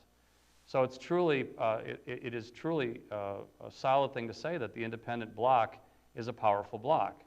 And it was the independent bloc that placed the legislature as it sits today in the State House, and the independent bloc that set the tone in Washington. I go back to, I'm a Wisconsin guy, and I go back to the Green Bay Packers during the glory days. This is a city of 60,000 people, and they won 2 Super Bowls. Does that mean that being a city of 60,000 people in a farming community made them not competitive? Of course not. What they did was that they fielded the best team. And they fielded the best team, and they were the most competitive because they were able to confront their opponents head on. They ran a good camp, and they won. And so what I look forward to is when we talk about competition is that we need to field good candidates. And it's what the candidates are is what we should be focusing on, and not trying to create an unnatural state of competition where one side or the other is given preference. Because I don't think that that was the intent of our Constitution. I am a constitutionalist, both in both our federal and our state, and it is the intent for me to continue to carry out the directive that the oath that I took, and the directive that I took, which was to follow the Constitution. And Madam Chair, that ends my remarks, and I want to congratulate everybody that's been involved and been watching online for the amount of public input that we've had. It has been significant so far. Thank you. Agreed. Commissioner McNulty? Thank you. I don't know if I can talk because I'm shivering. But if I can do it, I'm going to read to you the preamble of Proposition 106, which describes the purpose for which the constitutional amendment that created us was enacted. And it says, proposing an amendment to the Constitution of Arizona, amending Article 4, Part 2, Section 1, relating to the ending the practice of gerrymandering and improving voter and candidate participation in elections by creating an independent commission of balanced appointments to oversee the mapping of fair and competitive congressional and legislative districts. I think that's important. That's why I volunteered for this job. I think every part of that is important, and I'm committed to doing the best I can to ensure that we get there.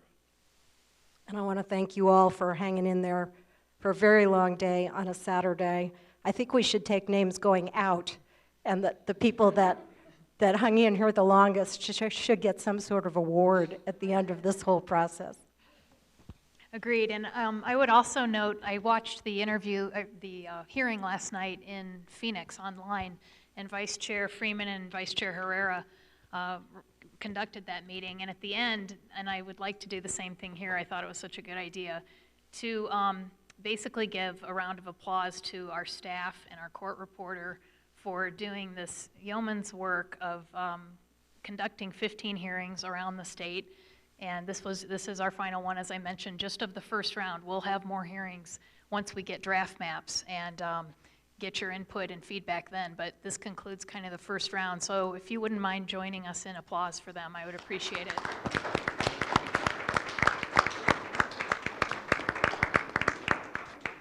Thank you all. You did a fabulous job, and thank you, the public, for all the input we received today and at the other locations around the state.